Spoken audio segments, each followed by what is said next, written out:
Hello. Did you catch any of what just happened? Because that was possibly the worst run of a dungeon I've ever had. Okay, so the tank and the healer both had like no idea what they were doing. The healer just kept like letting us all like nearly die, and the tank kept turning tank stance off, and just running around randomly and letting everyone get attacked, and just wouldn't get aggro from anyone. So we'd like focus on one enemy at a time, and we all just had to deal with it. That's quick. It was just awful. And me and the DPS were the only people who knew what we were doing. Me and the other DPS rather. So we were just like, but it got to the point where I was typing instructions in chat of like what to do next. Like, there was a bit, you know, when you get the, it was in Stasha, and there's the bit where you get the key for the first door, and then you go in and you fight like a mini boss and you get a key for the second door. So we did that, except they all just kept running away from the door we needed. So I had to just stand in front of it and kept typing in chat, no, this door, the one I'm here, this one, please. Eventually we did that, and then we ran away, and then we went into the room, you know, where he summons all the dogs, and the tank just let the dogs attack all of us. And it was just, it was rough the entire time.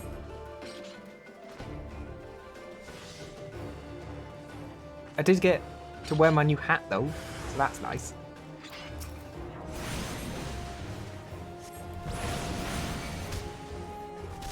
Yeah, it seems like it. It seems like I don't know if it was the healer's first dungeon as well, because the other thing, the healer wasn't healing very well, but was also constantly getting aggro. It was like the healer was the one who was going up and starting all the fights, and it was just infuriating. And the tank insisted on being behind us all the time. So like we'd move forwards, and he'd run behind us, and then wouldn't progress any further until one of the rest of us had gone ahead, and it meant that like one of us was constantly on the start of the fight. It was really rough.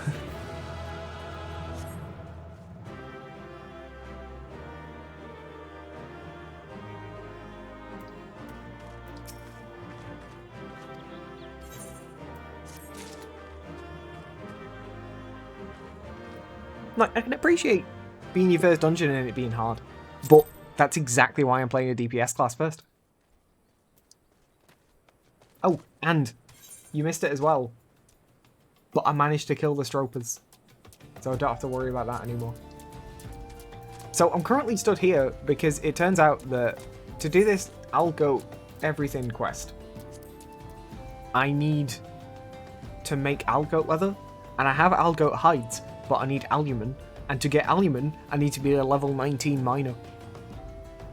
So I'm here to do a bit more mining. I'm just going to do a tiny bit, because exactly where I am right now is the highest level thing I can get. And it's iron ore. So I came here to get some iron ore.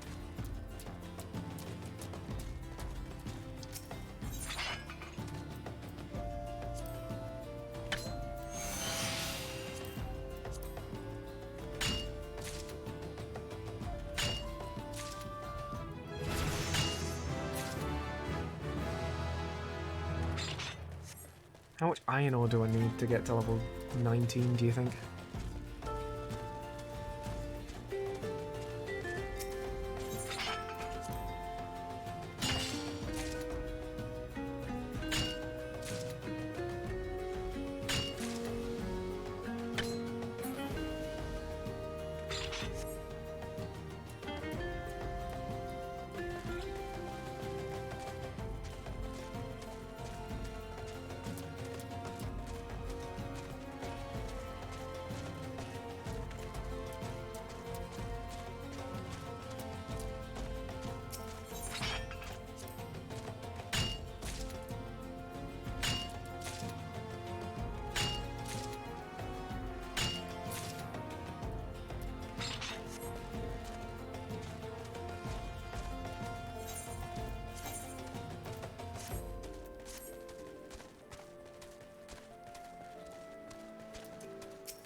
My wife came in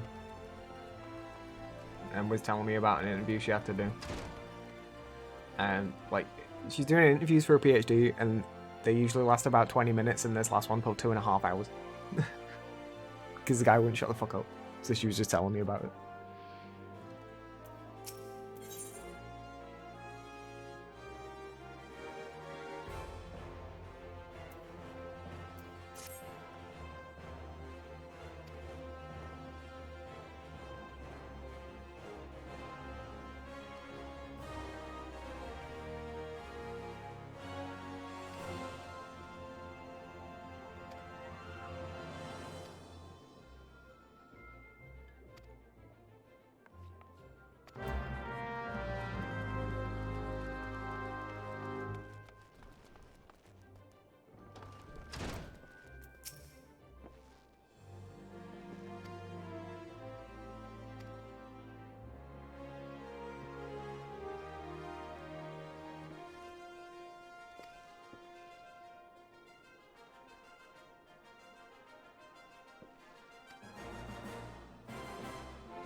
See, that joke's funny because it's about mining.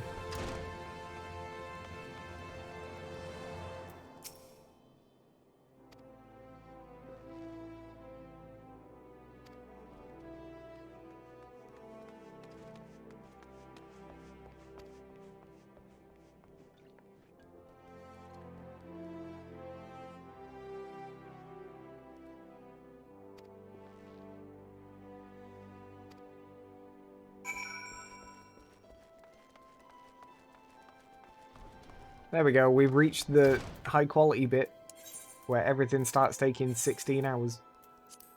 Right, is that the sunrise gate? Oh, okay. That's literally just where I've come from.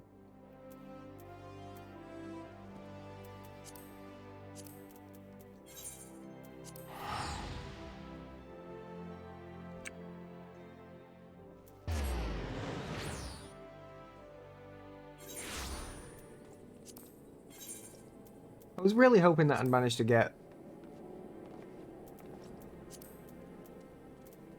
Where is it?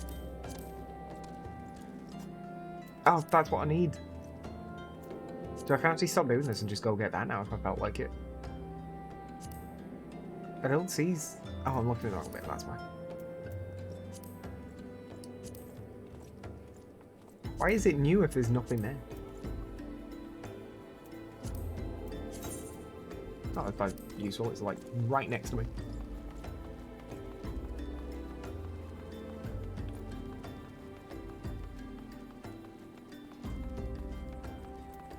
Where can I get the aluminium I actually came from?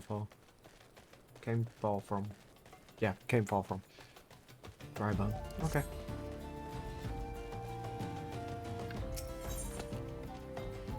So actually, I don't even need to do this now, do I?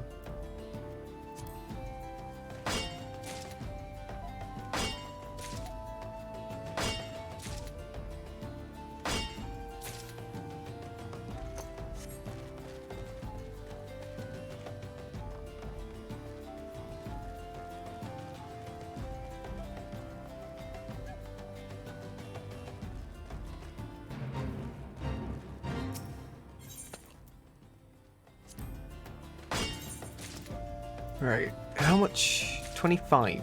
So they're going to make 25 leather with that. Oh, finally got one.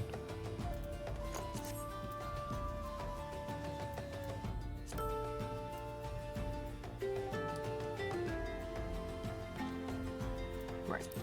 Yes, I can make 25, so I need 25 aluminium. So I'll go and get that after this is done. And then I can do that job quest as well.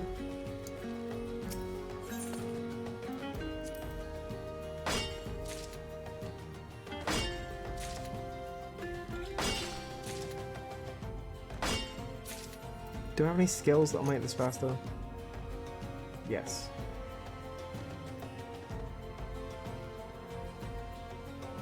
That's not really all that useful to me.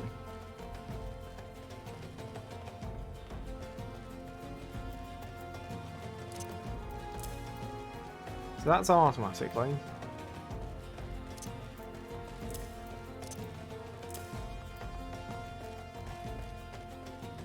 Elevation is not clear on that map. Not when it's zoomed out, at least.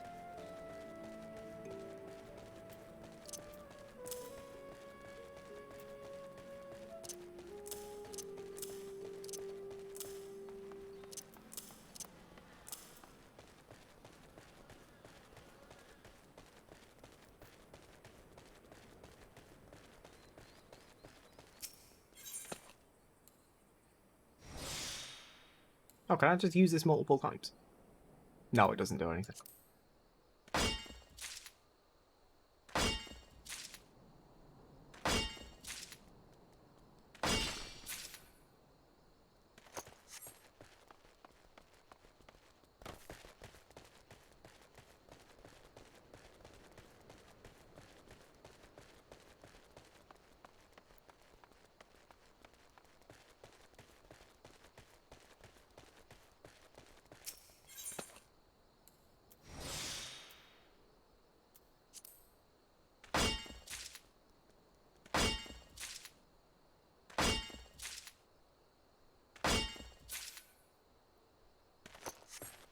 That's annoying.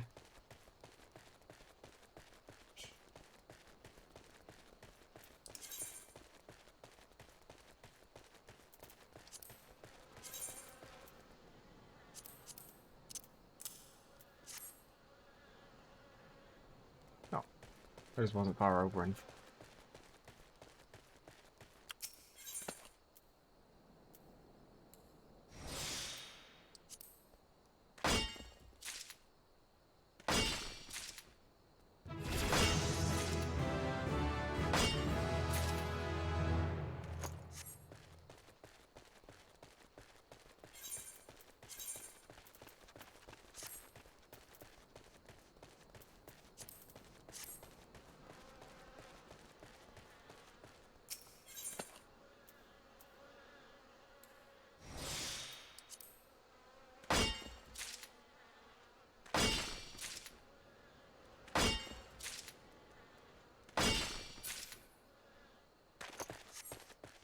Right, we're over halfway.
Right, where was that stuff?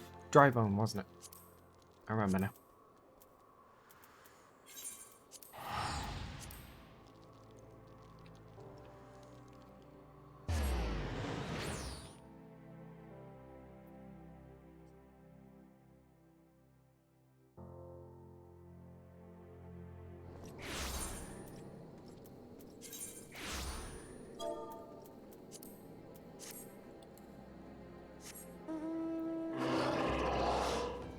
I've not seen that one before. Don't think I have, at least.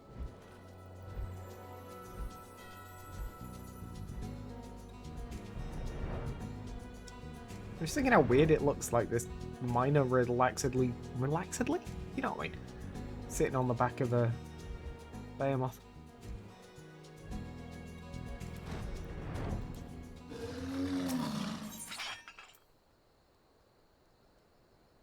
Oh, I should have gone to the shop first.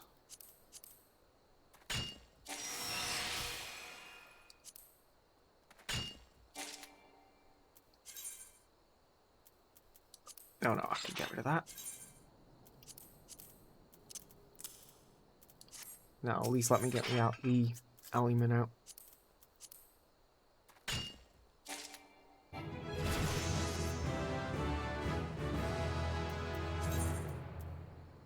Right. Everything but the aluminium I can sell, because I need that.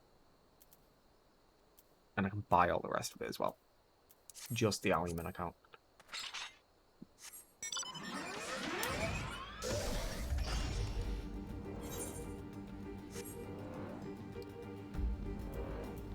Just need 24 more of it.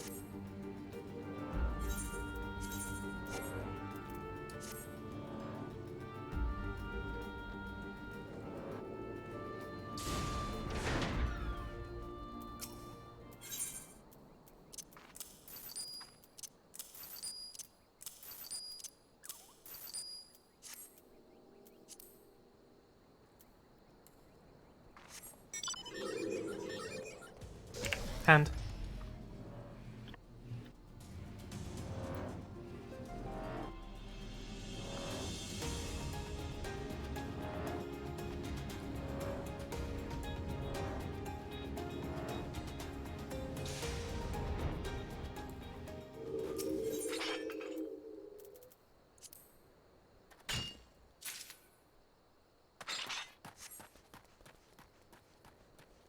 Might get me nearly to 20, if not all the way. And now I'll have to get my fishing to 20 as well.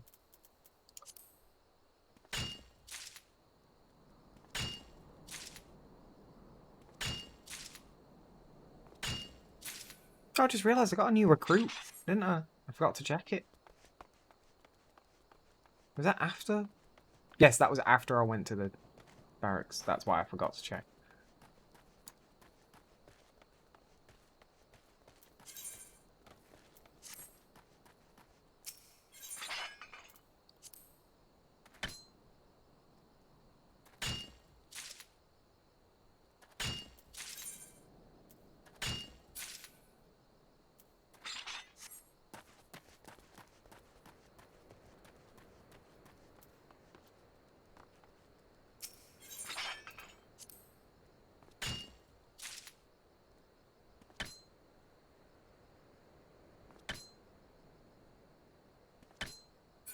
Wow, that went poorly. Also, no, this won't be enough to get me even to level 19.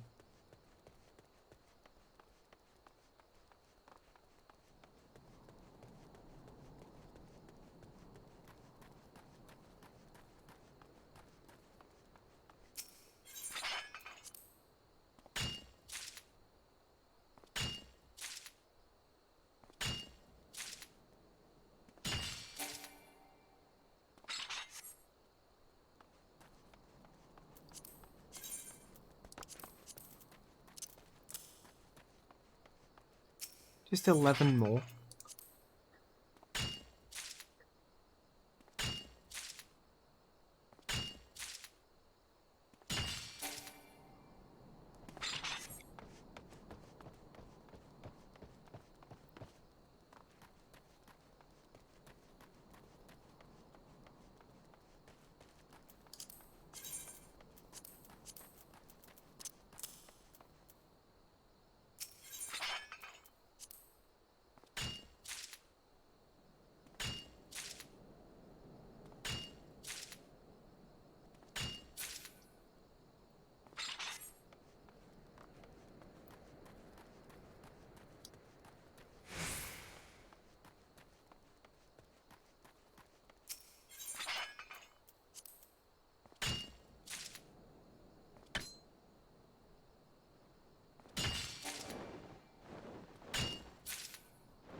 Oh, that's lucky. It's exactly as many as I needed.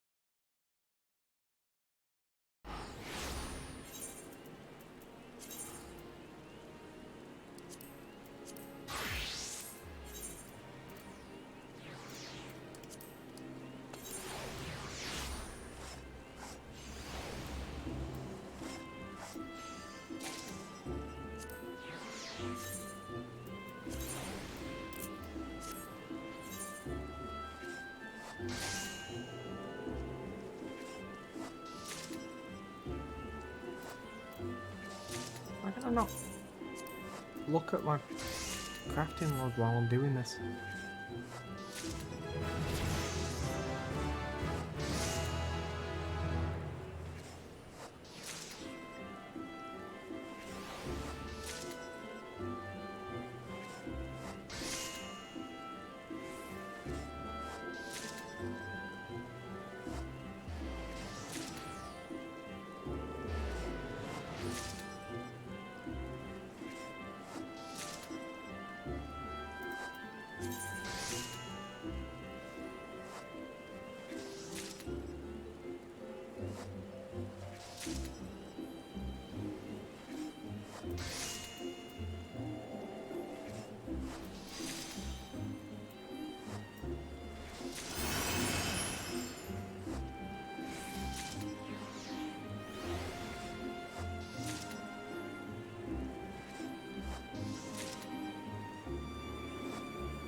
This is like so much pacing about for this.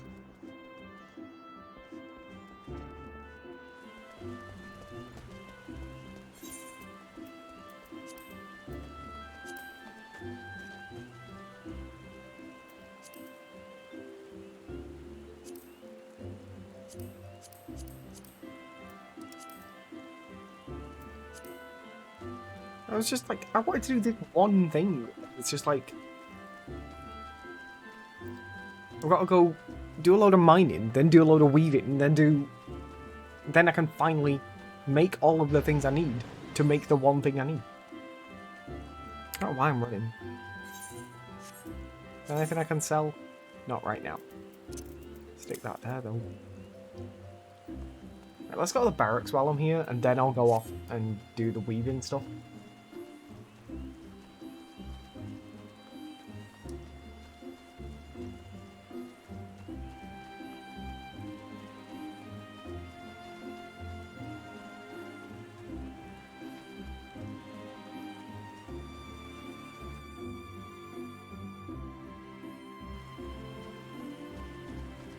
Hey, look, I'm full on money again.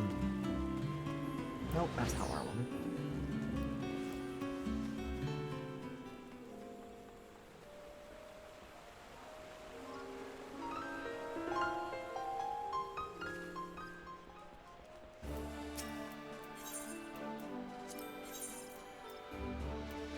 Oh, I have one of those.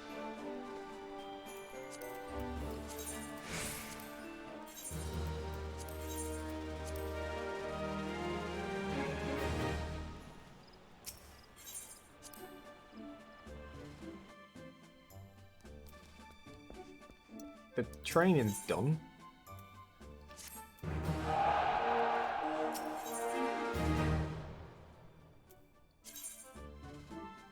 I can only have 8, can't I? It's a pugilist.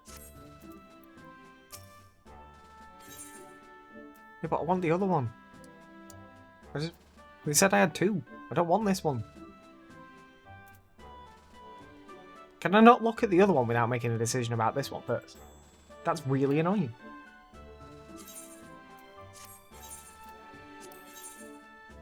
That's also a pugilist. Great. Well, that was a waste. Like, I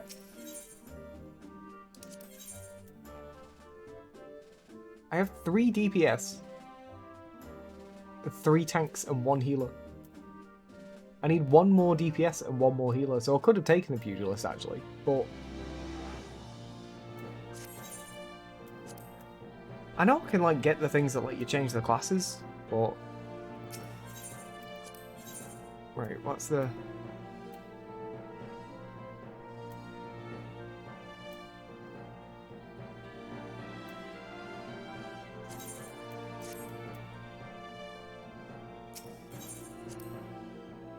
might just have a look how much they are.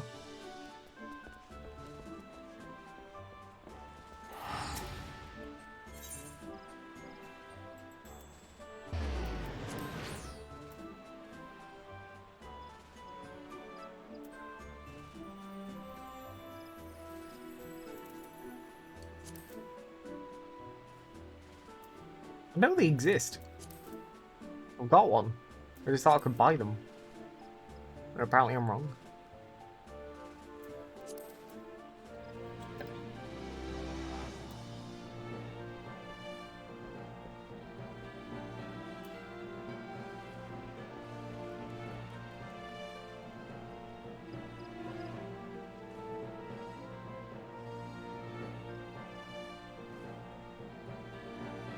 Right, no. Okay.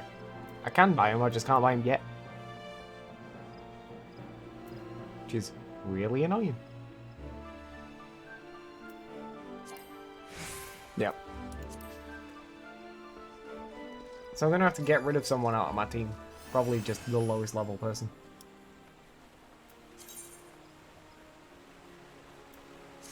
Right, now I need to go to the Weavers Guild.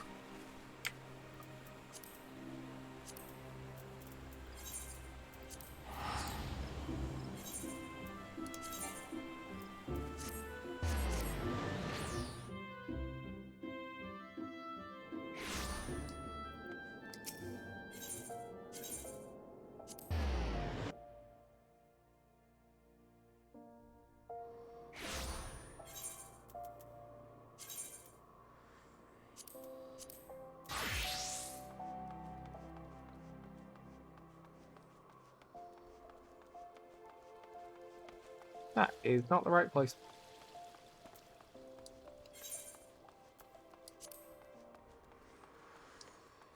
I'm just going like totally the wrong direction every time apparently.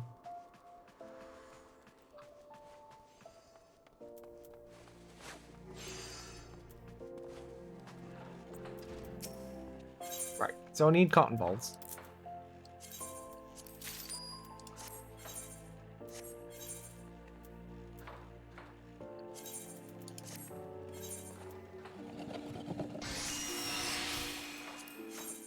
I don't want high quality.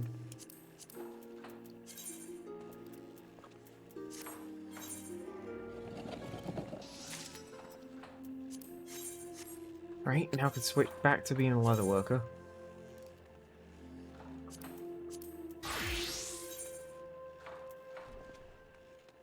And I can make those leggings, finally.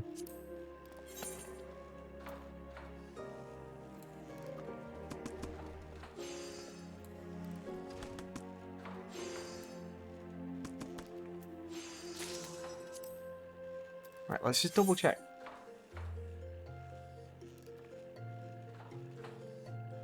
Yeah, I don't think she cares what material I use.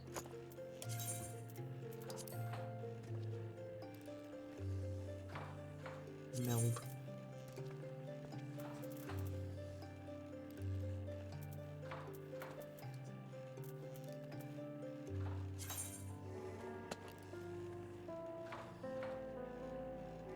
Yeah, that's fine. I don't care.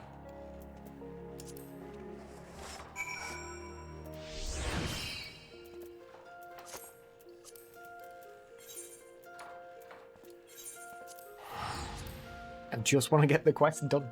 It's the only job quest I've actually got right now. Oh, fuck. I just realised I should have done that in front of Mutamix. Because I've still got to meld a load of material in front of him.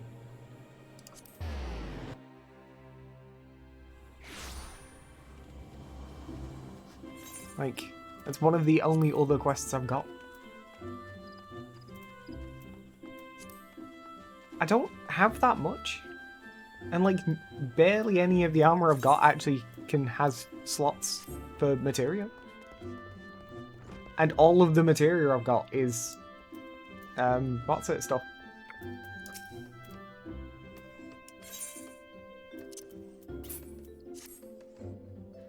Is like, attacky weapony things, and the only things with slots are gathering stuff.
I mean, yeah, I did all of that.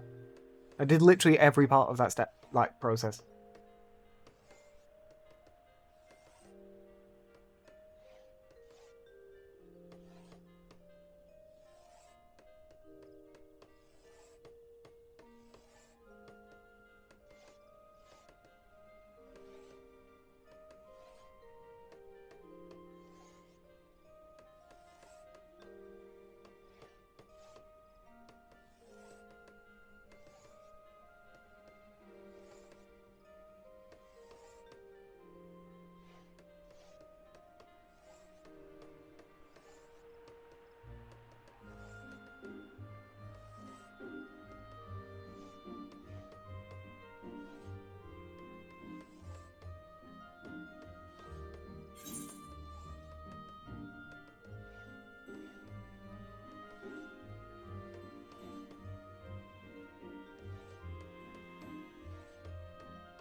I have new pants. Which is kind of annoying. Because now it means I need to get all of my crafting classes to 20. not doing that now.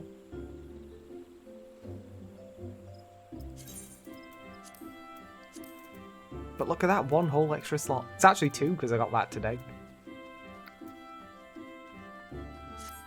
Right. I'm gonna go Mutamix and I'm gonna do the thing.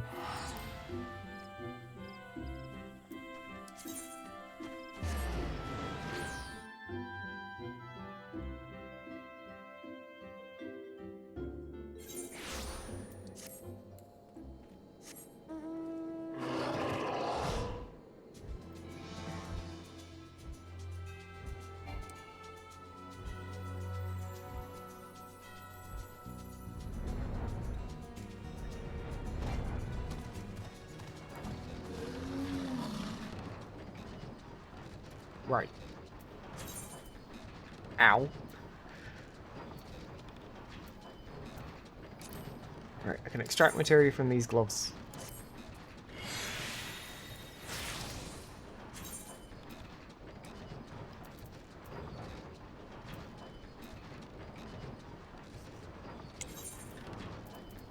Yeah? Okay.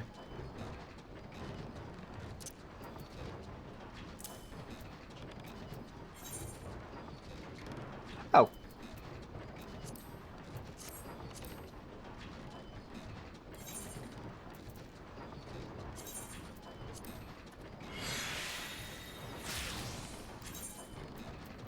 Yeah, it's a lot easier as well. See, but it keeps giving me that, and I don't want that.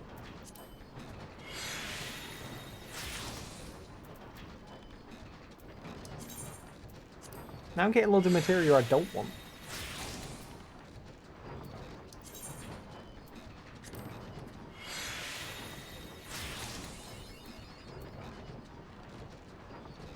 Where did that one go? Oh, it was the same one I already got. Right, that's fine.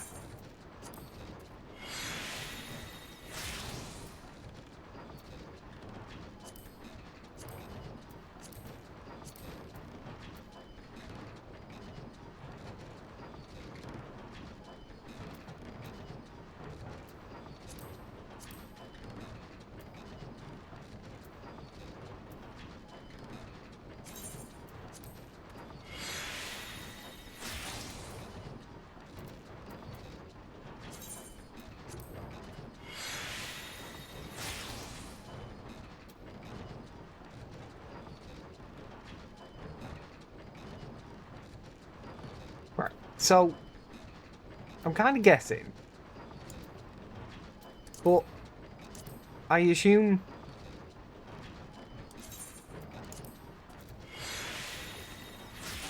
yeah, it seems to work the way I think it does. Like, if I take from, like, war and magic people gear, you know what I mean? If I take from, like, the combat gear, it gives me combat materia, and if I take from the gathering and what's it gear, it gives me that materia. Right, okay. So I've landed up with a lot of materia I don't actually want, but I've got a few pieces I do. Do I have to be... I don't want to do it to the weapon.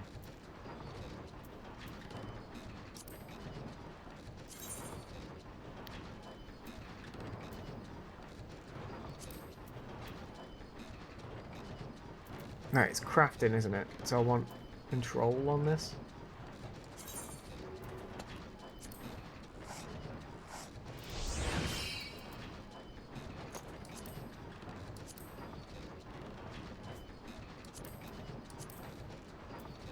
That's weapons.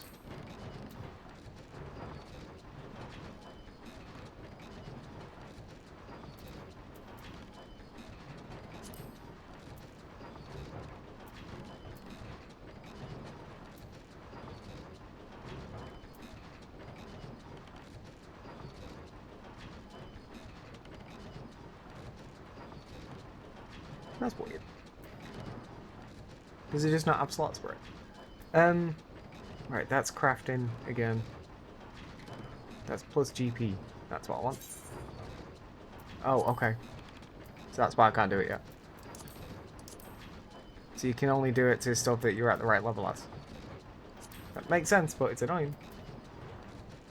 Controls for crafting again. Well, actually, I could just do that for the thing on mine, can't I?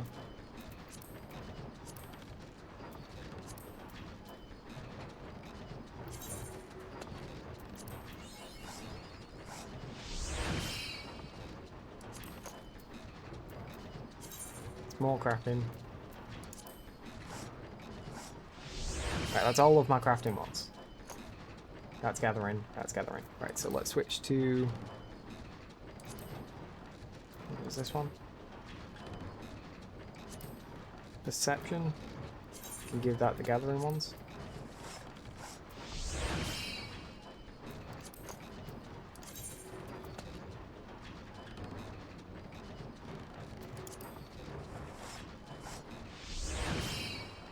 Okay. Just need to take stuff. Stump? Yep, that's a word. Take stuff from somewhere else now. Right, taking it off all the equipped ones. These are all combat ones.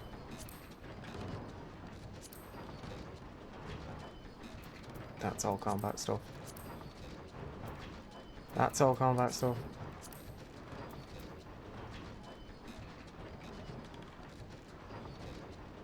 That's all combat stuff, Jesus Christ. Alright, fine. So I'm gonna have to meld it to some other shit.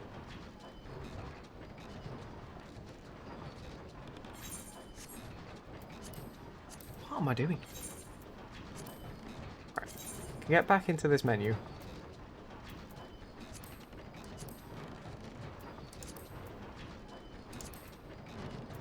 Where's my mage stuff?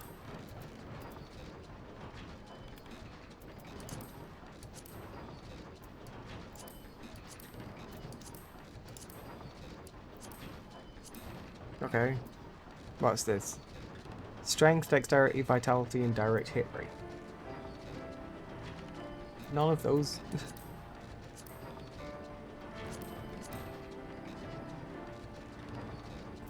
I suppose it doesn't matter, does it? Right, let's give you one of these. Oh, actually no. Let's give you the quick arm materia.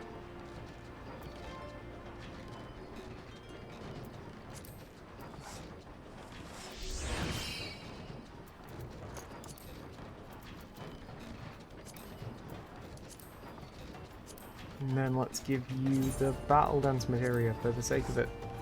Clearing space in the inventory. There we go. I have melded all of the materia I needed to.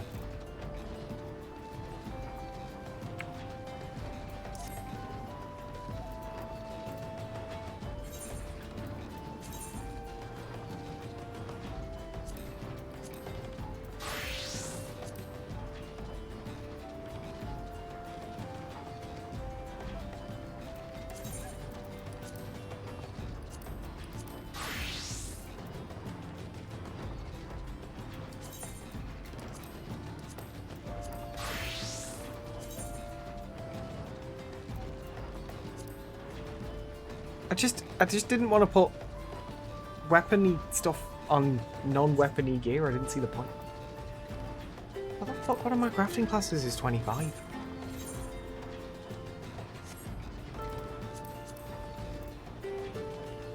None of them? So how did I take this quest? Does it...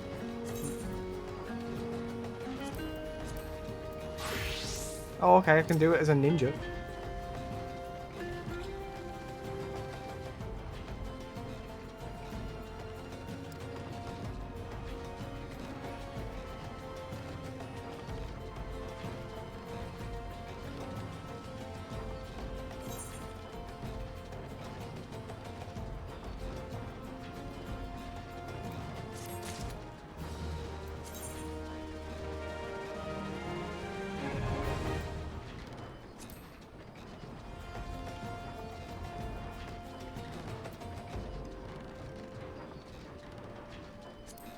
Okay, then. Right, so... cleared all this for today. I've got a whole, like, 6 job quests now, so that's nice. I said job quests, I meant any quest. I don't know where to get Vampir's Knives from, so I don't care. I don't like the idea of doing this one, because I'm not good at working things out. So, guess we'll carry on with the story for a bit. Oh, that was why I was in Gridania last night. Forgot why I was there.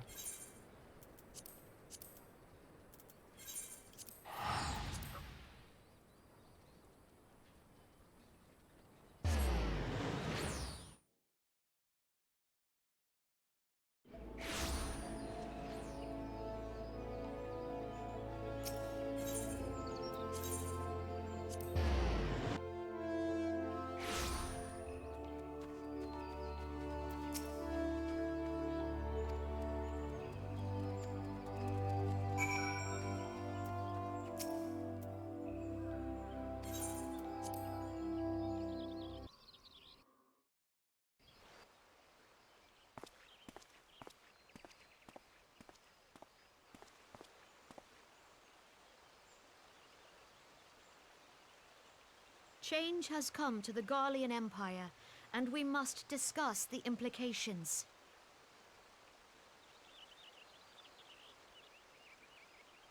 The rumors are true, then? The War of Succession is ended? It is. A new emperor reigns in Garlemald. Who?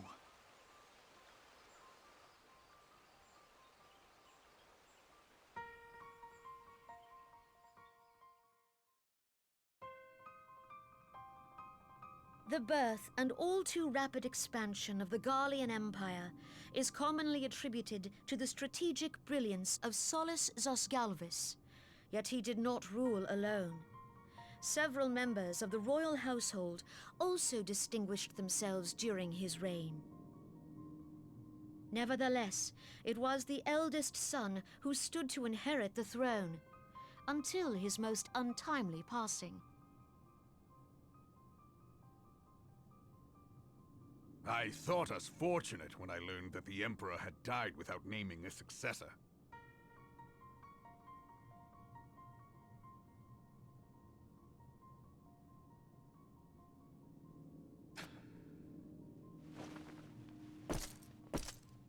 Would that the Garlean Empire had died with him.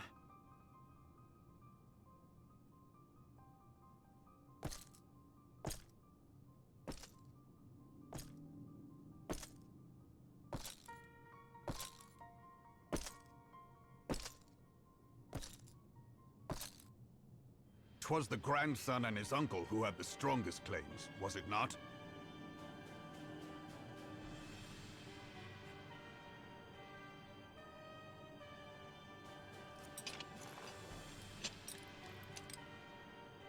Indeed, yet claims count for little without the power to assert them. High Legatus Varus Ye Galvus is a respected military leader. Not so his uncle.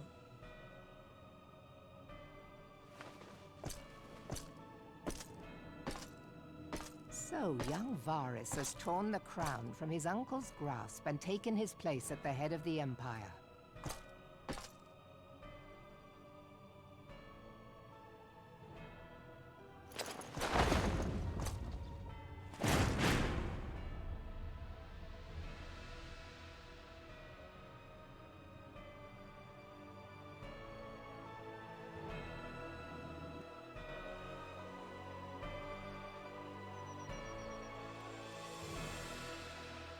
Given the troubled nature of his succession, the new emperor will require time to seal his grip on power.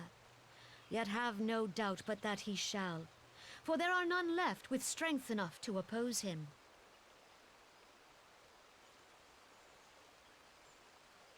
Since the success of Operation Archon, the remnants of the 14th Legion and the forces occupying Alamigo have done naught but fortify their positions.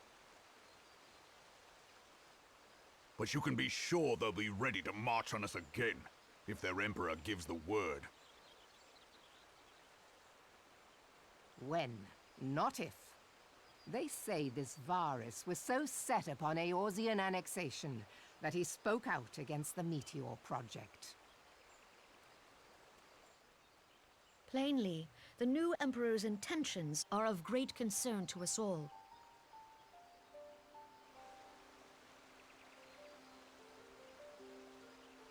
I propose that we set aside the Cartano dispute for the present, and discuss what measures the Alliance might take to prepare for a resumption of hostilities with Garlemald.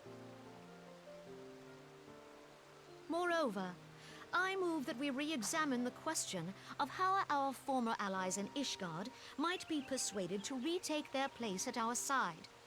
Could Eorzea but stand as one, 'twould deal a grave blow to our enemies' ambitions.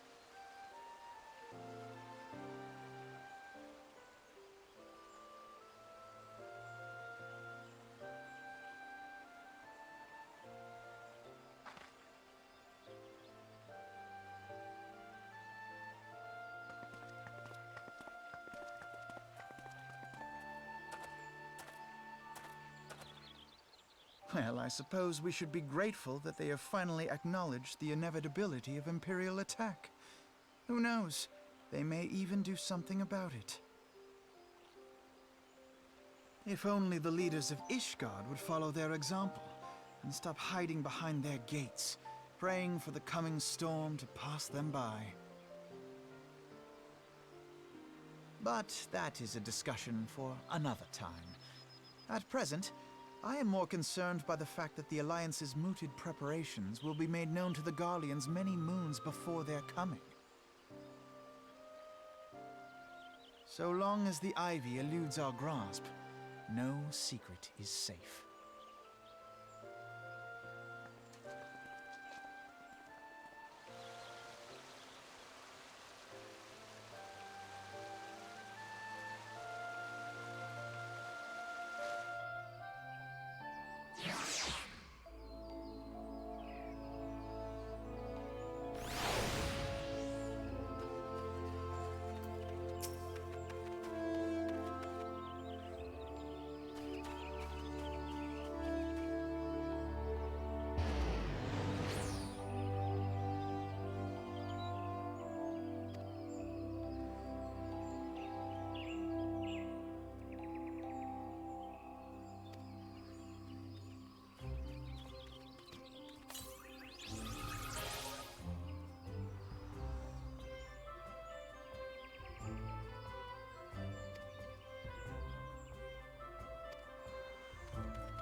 Well, that was a long quest.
still think I like Gridania best. It's like a much more relaxing area.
Well, that was rather anticlimactic.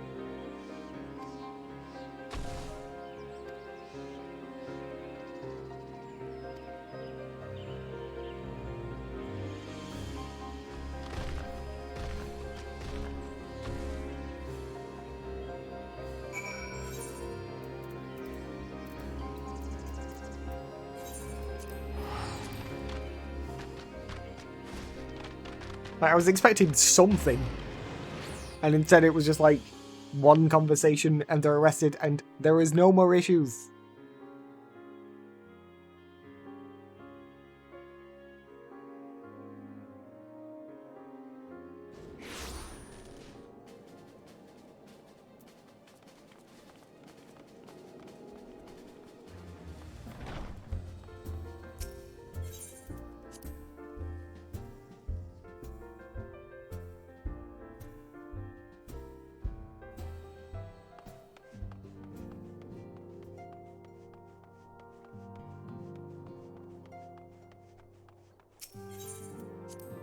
I just realised my food ran out like ages ago, and I never ate. I suppose it doesn't really matter because I've done like fuck all, but...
I say we're back to quests giving food as rewards.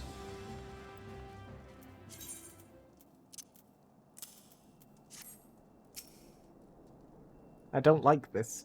I don't need any more food. I have so much as it is.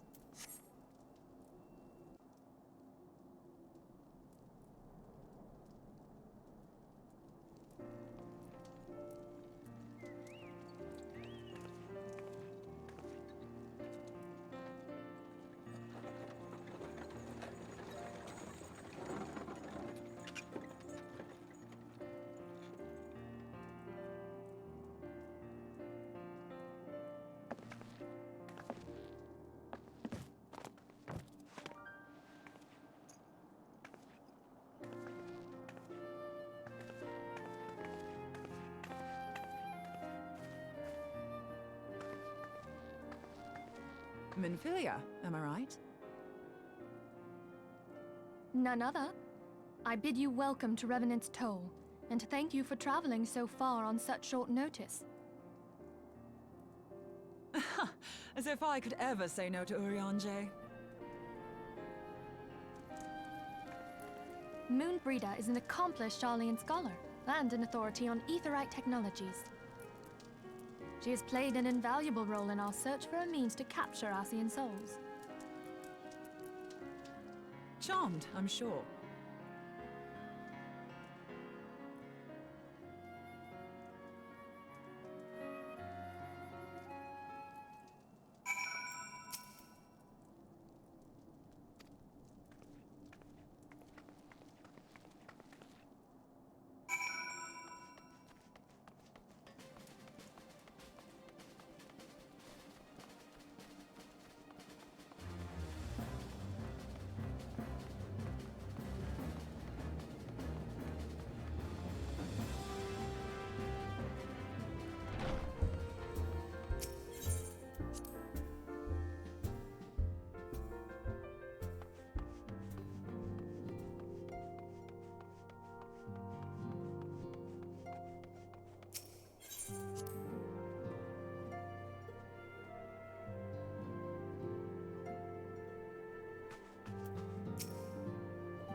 Moon!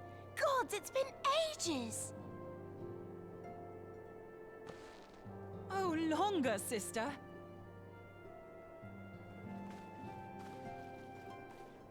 A joyous reunion indeed.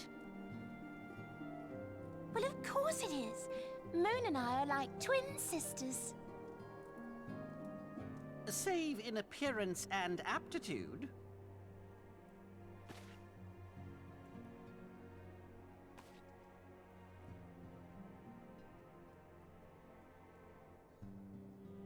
Everyone, if I could have your attention.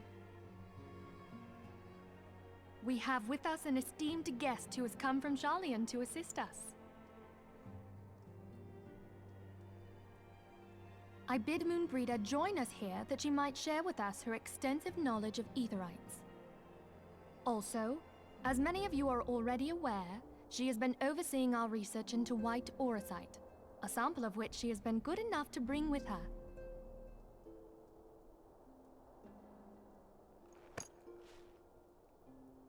Well, I had to come, didn't I?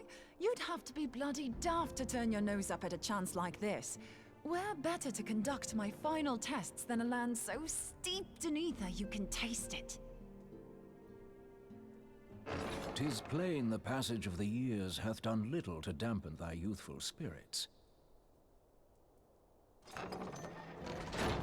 And nothing at all to reform thy youthful manner.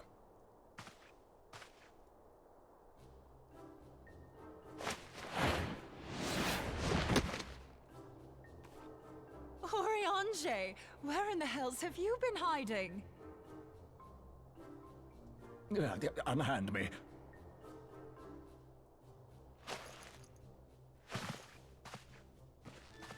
I come all this way, and that's what you have to say to me. I much preferred when you were pleading with me to drop everything and hurry to your side. What was it you said? None save thee can satisfy this need. Go on.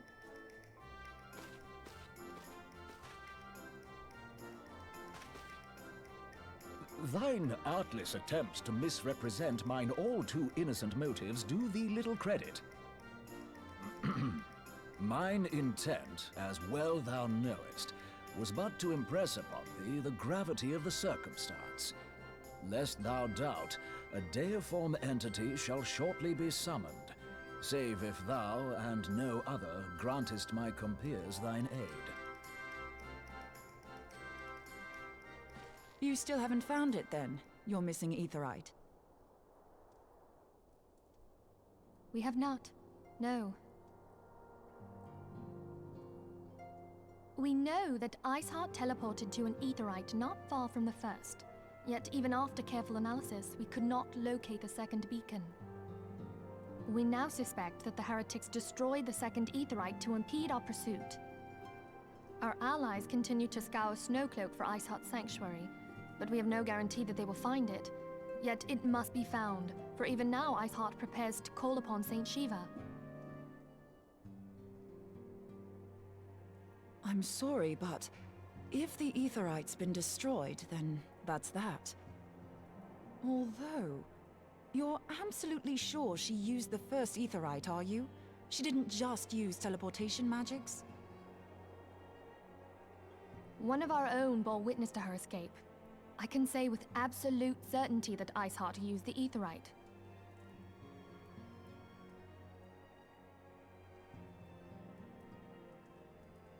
In that case, there might be a way, so long as the ethereal current is still flowing. Truly? How? We use the current to recreate the beacon. As you know, aetherites are a bit like lighthouses. We use them to reconstitute our physical forms when crossing the ethereal sea. Without them, we'd lose all sense of direction and our essence would dissipate. However, we don't rely solely on these beacons. There are currents of ether which flow between them, currents which help guide us to our destination. Now, these currents will gradually dwindle away to nothing if an aetherite is destroyed. But if even a sluggish flow remains, we could theoretically use it to direct a surge of concentrated ether towards the void left by the beacon, and thereby fill it up again. Like opening the floodgates to fill a dry riverbed. Though, correct me if I'm wrong, but would we not need a veritable reservoir of ether? In concert, we might manage to channel a sufficient volume, yet that is not my chief concern. To direct the flow of so great a volume of ether with the requisite precision would be a nigh impossible task in itself. I barely succeeded in facilitating travel to an unattuned beacon. That which you describe sounds considerably more difficult.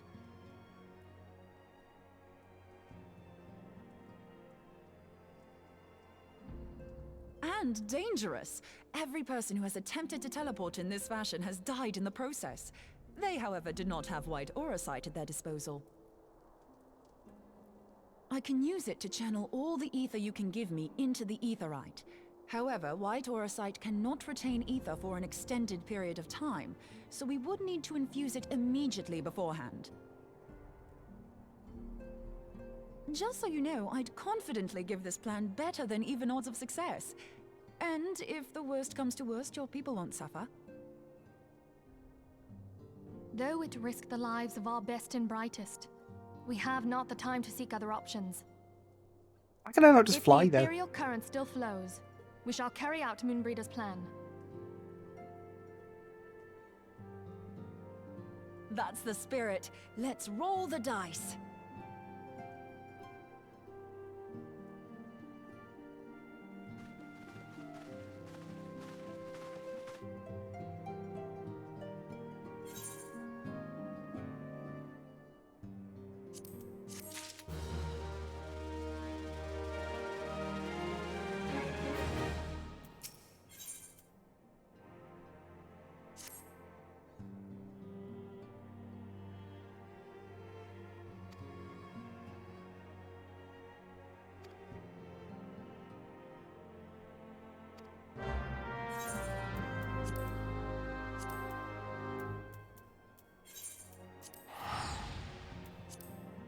So this also unlocks a new trial. It would be nice to actually complete a trial for once.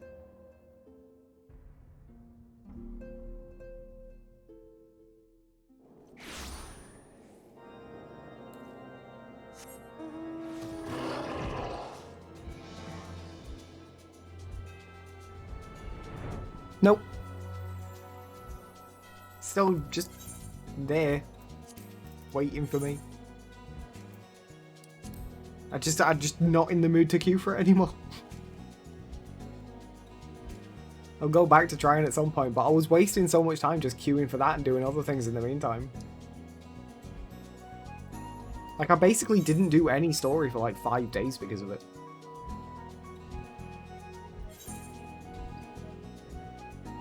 Oh, that's why. I thought that was the second turn and it was the first.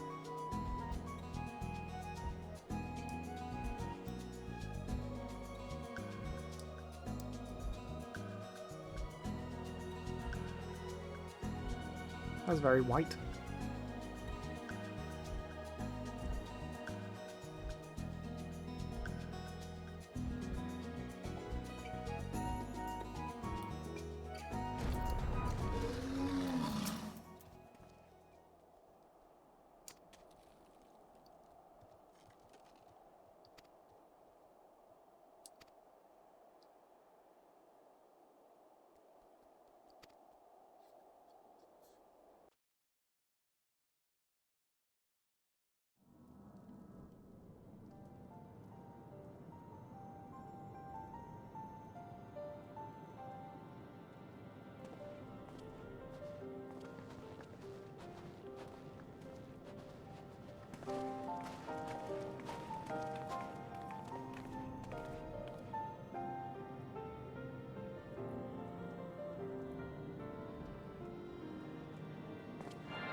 Right. I'm going to queue for this and then take a very quick break. And then come back. And depending on how long the queue takes, maybe do some mining or some fishing or something. Right.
Right, I'm back. And I think what I'll do is some of the gathering log.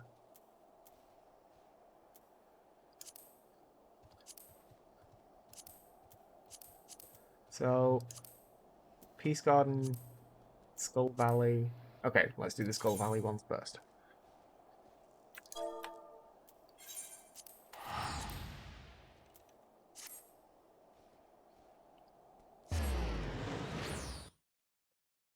Just need to hope I leave myself enough time to go to a shop before the trial starts.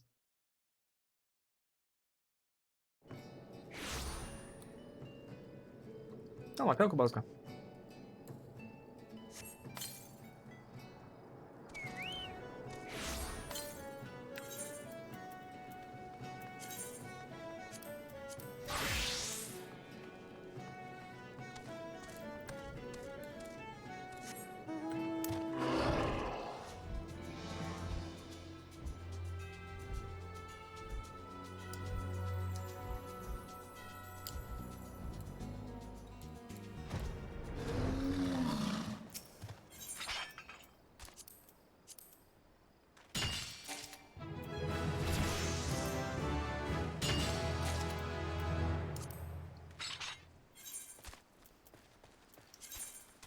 Nope. I was checking that. Okay. That took very little time.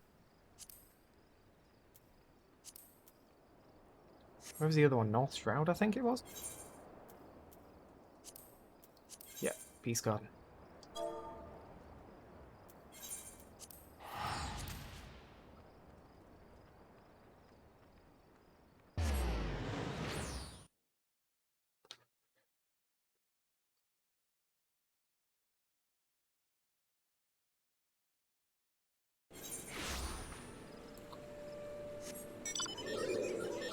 And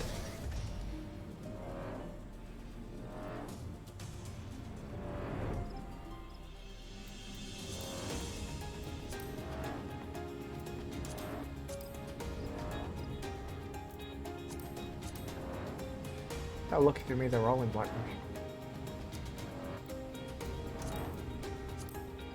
Oh, it was just there.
Why does fishing get his own log? Like, separate from the other gathering log? I don't really see the point.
Just let me up.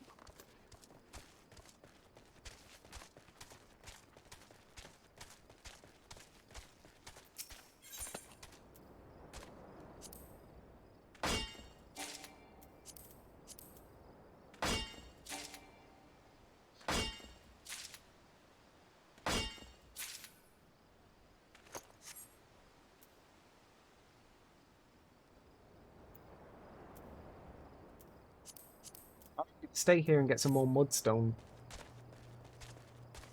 Because I'm really close to level 20 as it is.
I was kind of hoping we'd get to the end of this patch today, but it doesn't look like we will.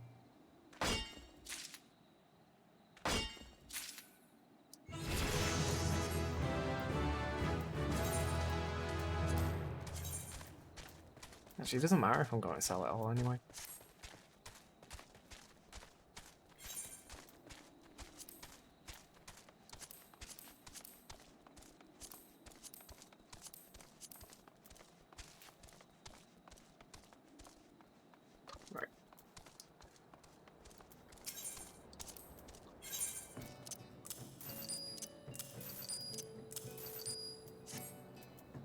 This is Chocobolden South Shroud. Where are these? South Shroud, okay. So I can get all of these in 2 trips.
That's such a low percentage, this.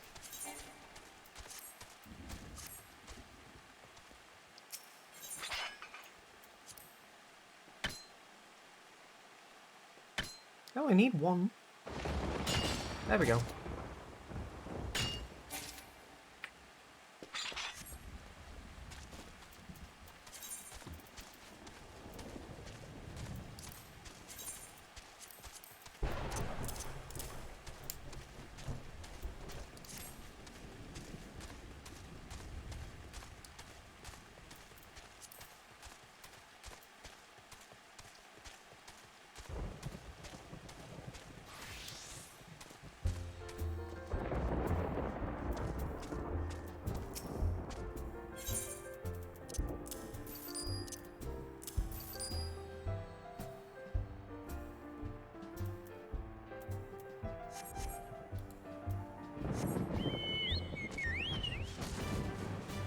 just thought the training should be done sometime soon. Yes.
What?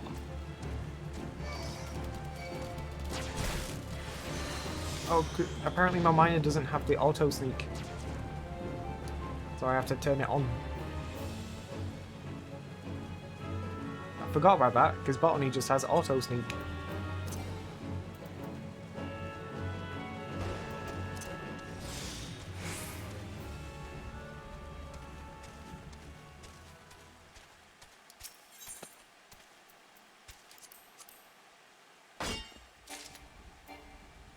That was easy.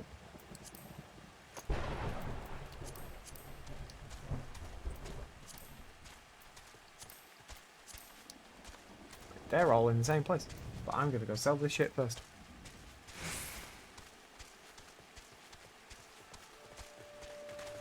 Remember when I first started queuing for this and it said that the expected time was less than 5 minutes?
Alright, well that's all the mining stuff I can do for now.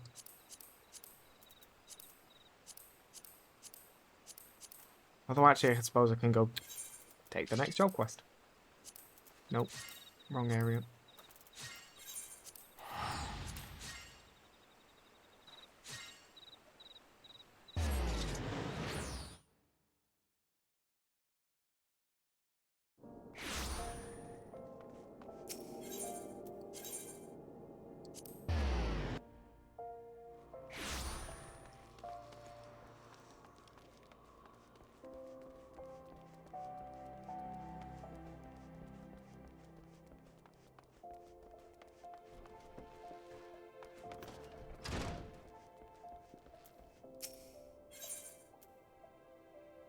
Oh, great.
Seems to be like really easy to get the low level stuff. And then the further in you get, the progressively harder it is to get any of the trials. Which to my experience was always like the opposite of how it was with MMOs, where people don't want to play the early content but will play lots of the later stuff. Although I guess this is still pretty early on, isn't it?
Come on, last DPS.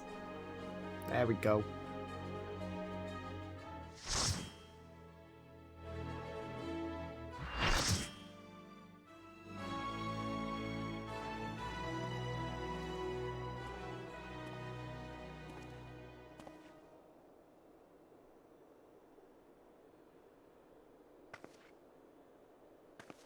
You should never have come here, warrior of light.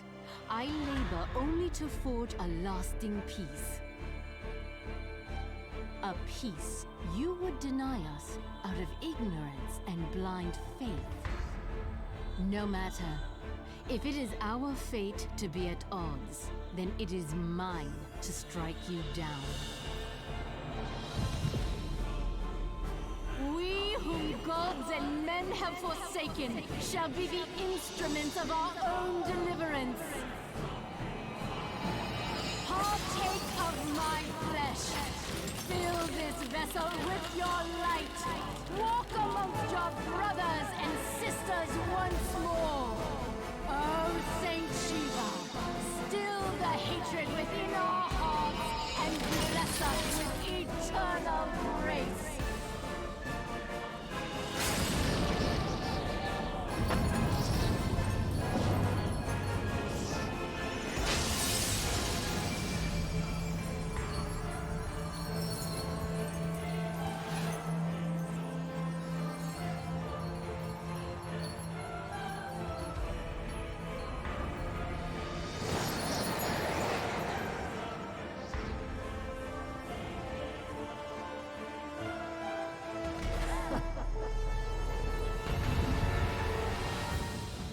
Once again, we fail to stop them.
Well, I think that was going okay until everyone died.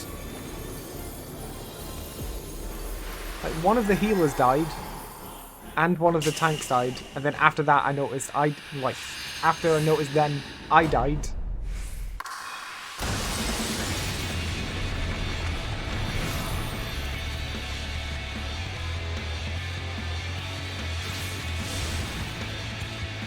It's fine till people die.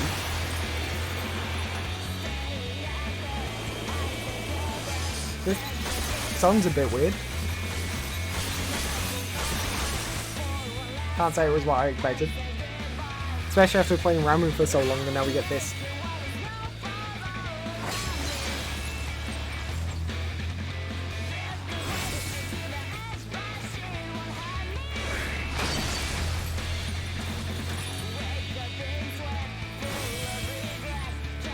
Okay, they're slowly working on resurrecting us, it seems.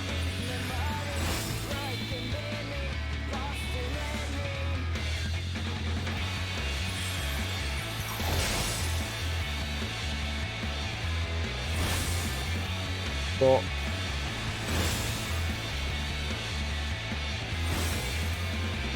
yeah, we've got a tank and a healer.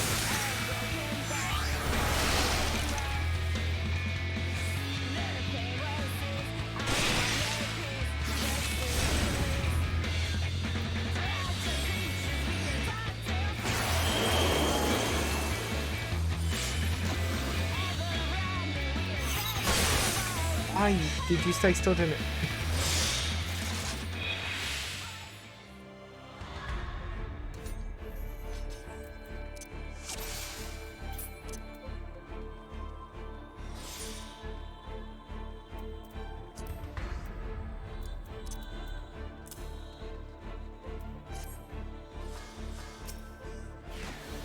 Okay.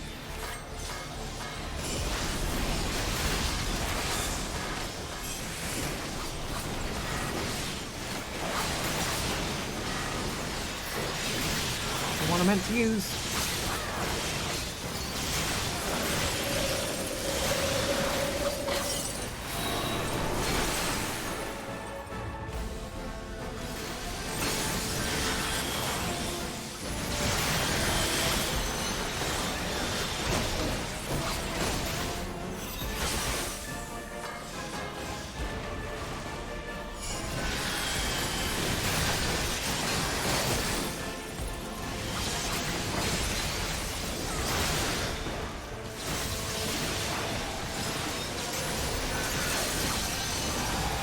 Okay.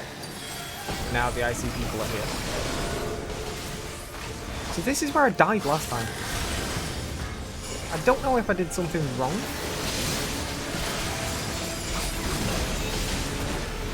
Or if it was literally just that because the tank died, I got aggro and I didn't know it.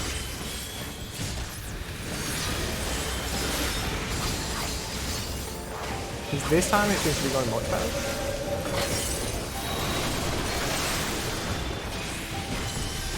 Yeah, that's fine. I'm just like trying to work out why I died last time, but it seems like it was just because the tank died, I got aggro and that killed me. Which isn't a big deal.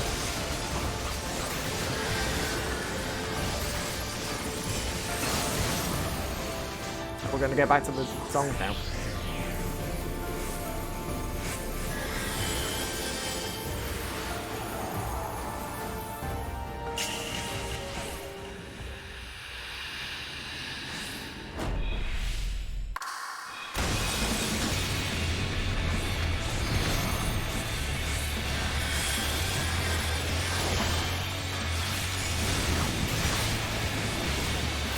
Sounds fucking weird. Right, I want to stand there and now move here.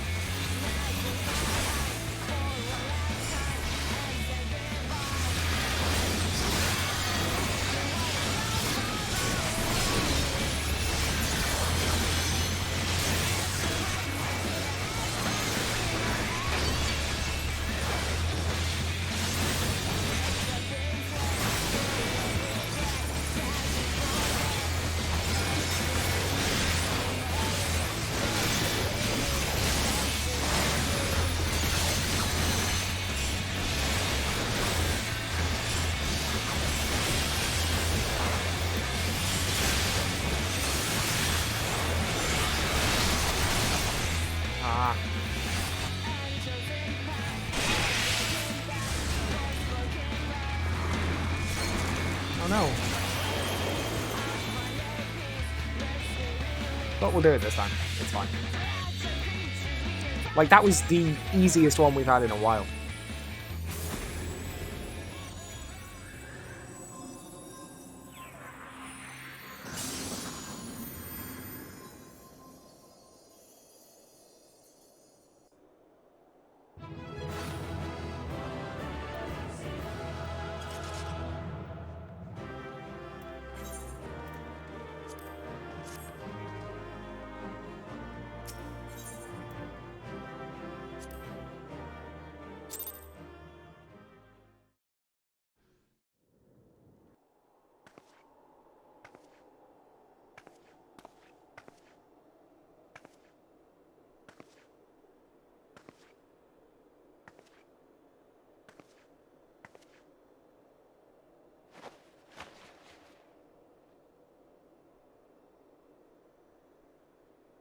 Fool.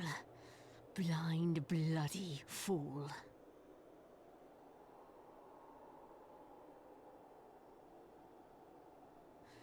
You, of all people, should understand the suffering war begets. That no sacrifice is too great if it brings an end to the violence. Mine is the righteous cause.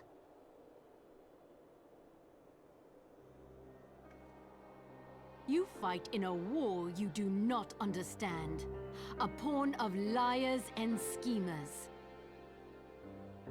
And they are no less ignorant than you, following the creed of their fathers without question, never thinking to ask why.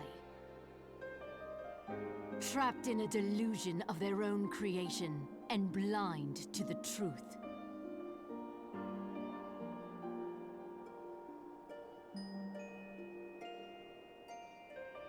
Warrior of light, redemption is not beyond us. We who walk before may lead those who walk after. Seek the keeper of the lake. See with eyes unclouded.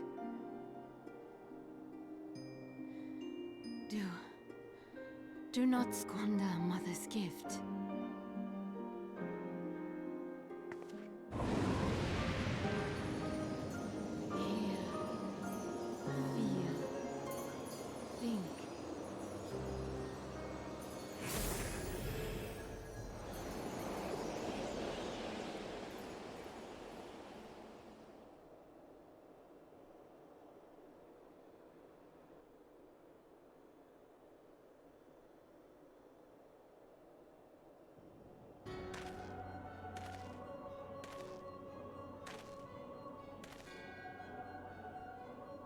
And so the vessel withdraws, a predictable outcome. Nevertheless, La Habrea will be pleased. How unfortunate.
I think that was easier than, like, the normal Leviathan, though, as well.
Yeah, that's fair.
On behalf of the Holy See of Ishgard, allow me to express my deepest thanks. Never before have we been required to contend with a primal. Indeed, there were fears in some quarters that our knights might not be equal to the task. From what we have now learned of these beings, I can say with certainty that we would have lost a great many men had the Scions not intervened. Then the argument for preemptive action should be self-evident. Perchance now you will reconsider my proposal that Ishgard move against Nautalon. Ere we first met, a similar proposal was tabled, but the Holy See decreed that we were to observe, and that military action should be taken only in self-defense. All things considered, it was not an unreasonable decision. Since the calamity, 2 vigils have fallen to the Horde, while Garuda has never shown any inclination to storm the gates of judgment. Which is why this unprecedented crisis and its resolution may prompt a change in policy. You who have faced these primals know well the threat they pose. Ishgard did not. Not until now. And there is naught like a brush with death to change a man's outlook. At the very least, this should silence any lingering objections to our arrangement with Revenant's Toll. The Holy See may even feel moved to grant us its formal endorsement. So far as it is possible, the Scions shall be compensated for their service. We should be grateful for any aid you can provide. As a gesture of good faith, I shall withdraw my previous request. Your people are doubtless needed elsewhere. That will not be necessary. We too have a vested interest in watching Dravania's movements. I see. Once more, I must thank you. Sir Emmerich, if I may, do you truly believe that Midgard-Zoma could return?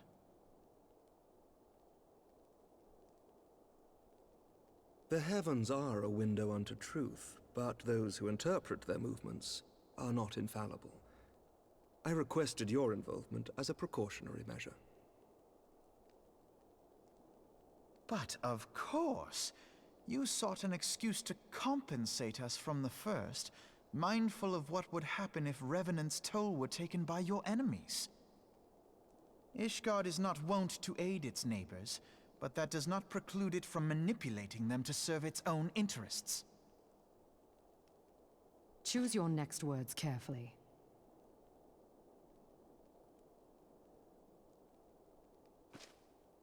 Do you know what sort of man becomes Lord Commander of the Temple Knights? One who comes from good stock. I did not. Yet here I am now. Why do you suppose that is? Because I swiftly learned to tell the difference between words, deeds, and beliefs. You are correct, Master Leveilleur. Ishgard desires to see Revenant's Toll flourish, as it would present a troublesome obstacle to our enemies from the south. We are so glad to be of use to you. As we are to you. Ours is a mutually beneficial arrangement, lest we forget, one born of necessity. The dragons grow more restless by the day, and the heretics harry us nigh without cease. We have contended with such troubles for centuries, but there are limits to even our endurance. Yet as a pauper is loath to part with his meager possessions, the leaders of Ishgard are not wont to render up their trust to outsiders. But with perseverance on our part, they may yet be made to see the light. Nevertheless, one must take care when walking the road less traveled. Wise words, Sir Emmerich. I shall make a point to remember them. I must apologize for my earlier outburst. I hope it will not sour our good relations.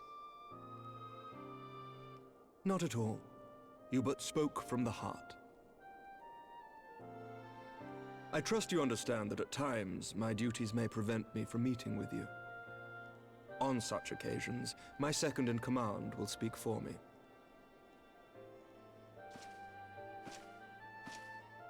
Lucia, at your service. Pray excuse our reticence. We are but wary of speaking too freely, lest our sentiments be made known to our enemies. Know that the Lord Commander and I are of one mind. For the sake of Ishgard, and of Eorzea at large, I pray our peoples can put aside their differences. Those who dwell in the past risk losing sight of their future. Should aught befall one of our shipments, pray inform Lucia immediately. You may also relay to her any words you might have for me alone. Not being of Ishgardian birth, she owes no allegiance to any noble house, making her as near to incorruptible as one can find in my homeland. Suffice it to say, I trust her completely, and so may you. Which reminds me, Lord Orchefon, if you would be so kind? Certainly.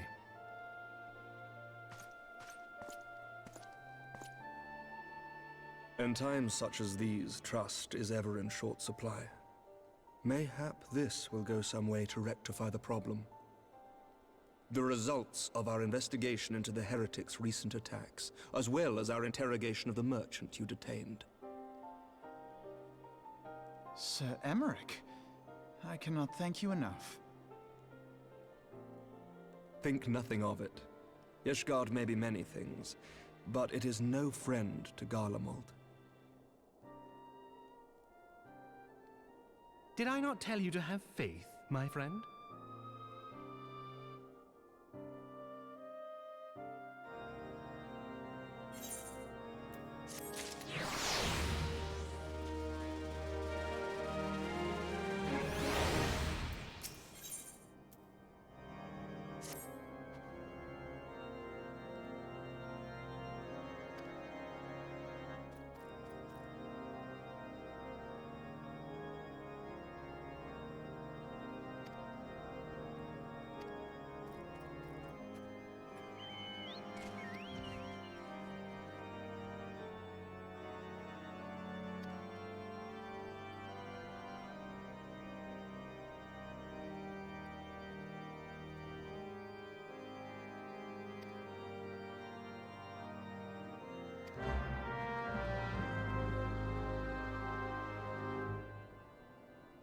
Alphinaud's like used to being the one in charge, so whenever he's not, he's like clearly uncomfortable.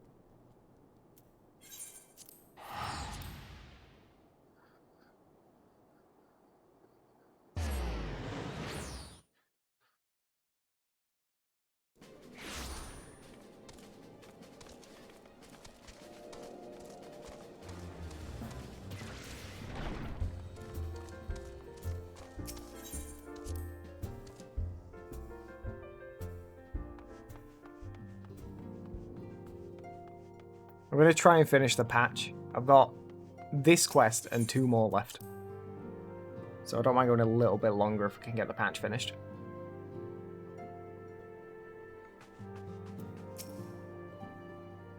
Just depends how long these cutscenes all are. Words cannot well express how glad I am to see you return to us hale and whole. Needless to say, I am most eager to hear your account of that which occurred in Kurthis, assuming you're ready to speak of it.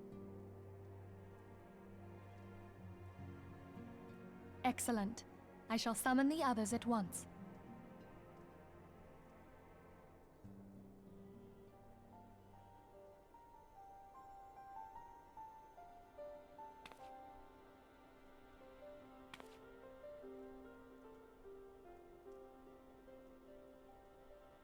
Iceheart used her own body as a vessel for a primal soul? Master Louisoix's writings make no mention of such a possibility. Can we be certain this entity was a primal? As certain as we can be that good King Mogulmog XII was a primal, I should think. Both were ostensibly summoned. Let's not quibble over definitions. Of more concern is the implication that Iceheart retained her will, even after she was possessed. We are talking about a mortal, wielding the power of a primal. It can't possibly be that easy, can it? There must be some sort of sacrifice required. Or maybe she's just special? What qualities this woman possesseth, I know not, but full sure am I that she was groomed for this role. Few are privy to the secrets of summoning, and but a single party standeth to profit from their dissemination. Well, I wouldn't presume to comment on how the lass came to know about summoning, but I will say that what she summoned was a primal. The readings were the same, or near as damn it. Strange as it all sounds, it's really no different from what you've faced before. Then mayhap it is time that we re-examined our previous encounters. Pack your things, Ida. We're going back to Gridania. Yes, sir.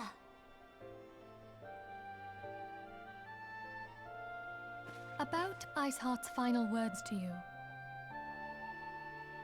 Hear, feel, think. Hydaelyn speaks to her as well.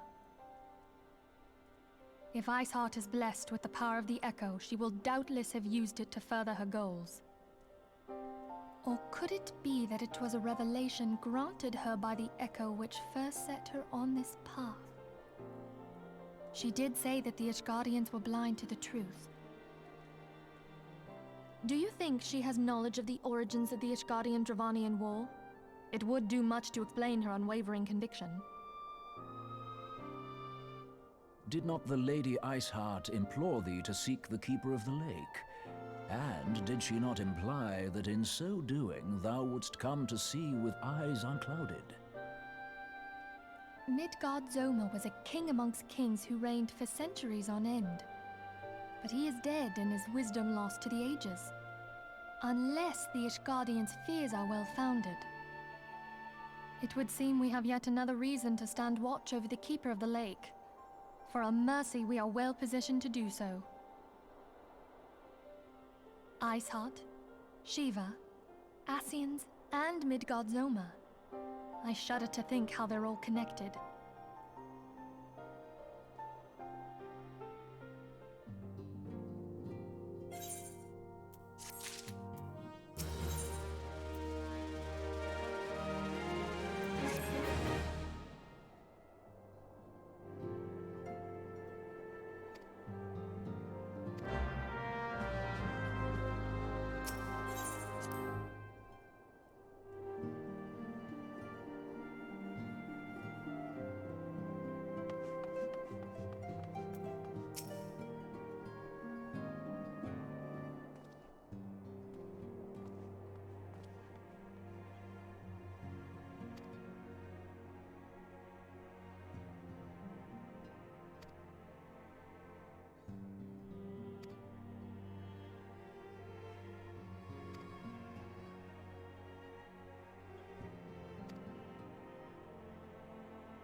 I wasn't expecting it to be like an actual mission. That's kind of annoying. Where is it? Camp Blue Frog. Wait, no, wrong one.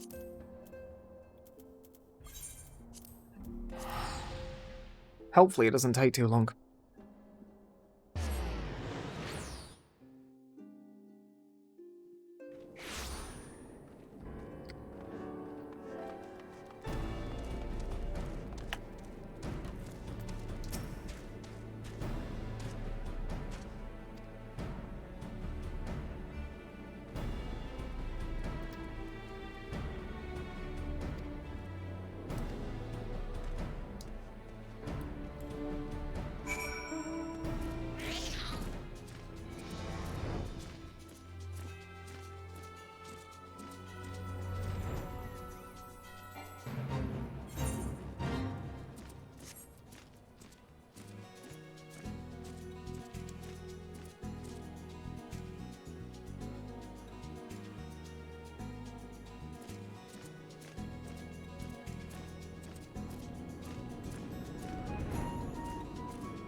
Okay, this is a bit more what I expected at the end of the other mission.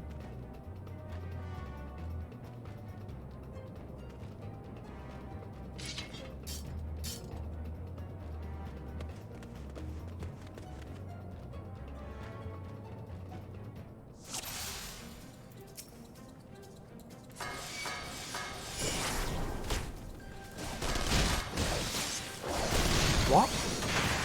Why didn't that work?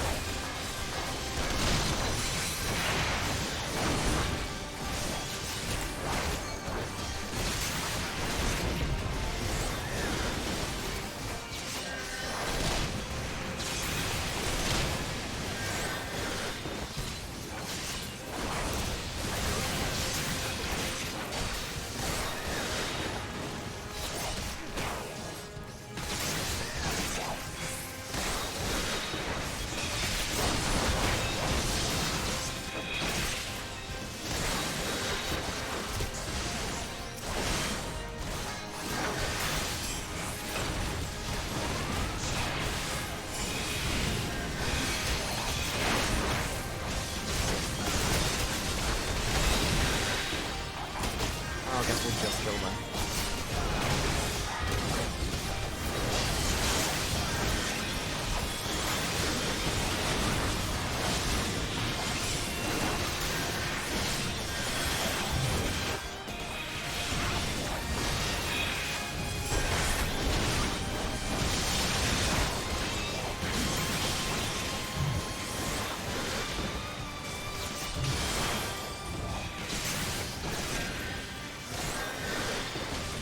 Okay, apparently I can't just kill them.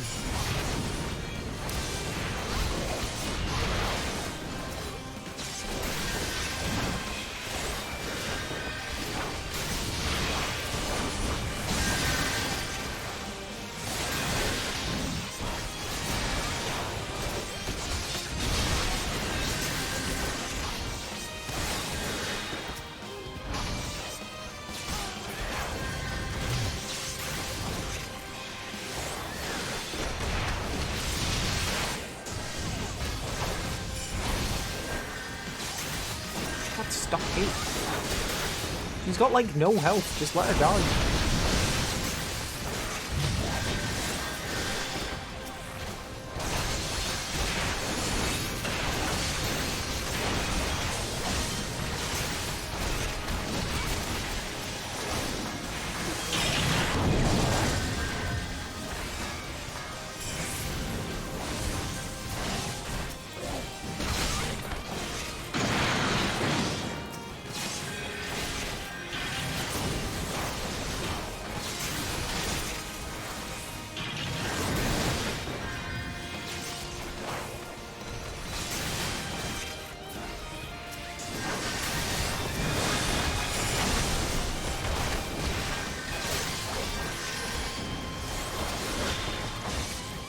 Right, there we go.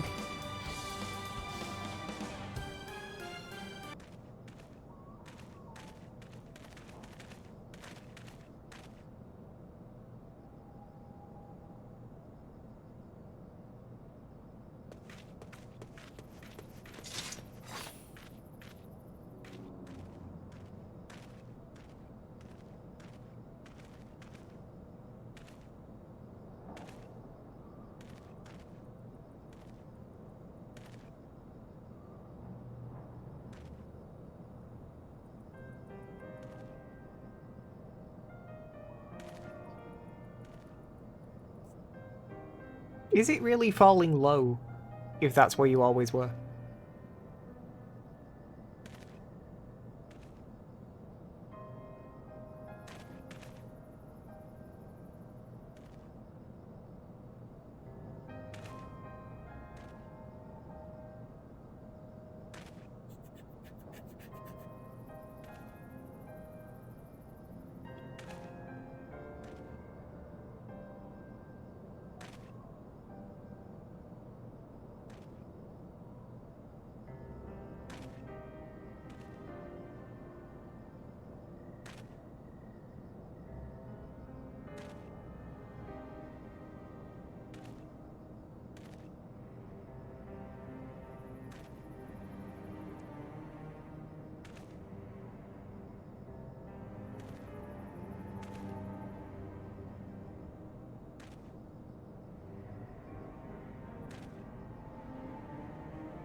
I have heard. Truly bothersome business. No, I do not foresee a problem on that front. The main concern is Roban. There is no telling what the brute might do. Have the Blades watch him in the flames day and night. You may leave the Sultana to me. I shall personally attend her grace.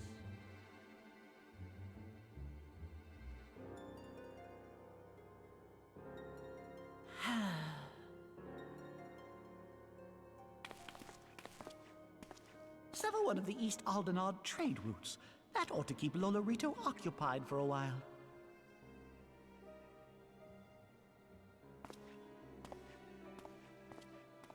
Nanamo unamo.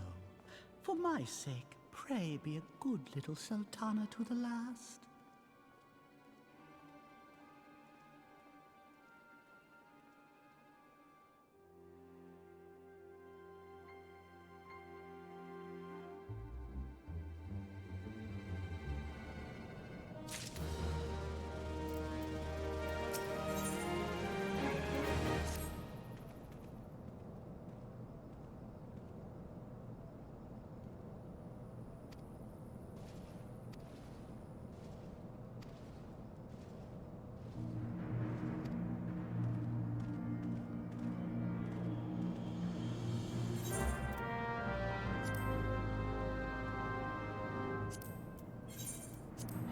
Right, this is it. This is the last quest of the patch. So I'm expecting just a cutscene. And then we'll be done.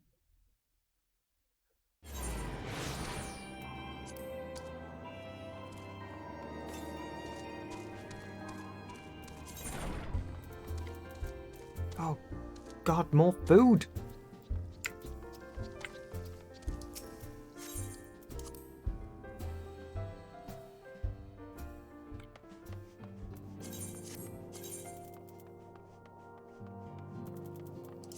I'll open that at some point. Like, never of any use at the moment.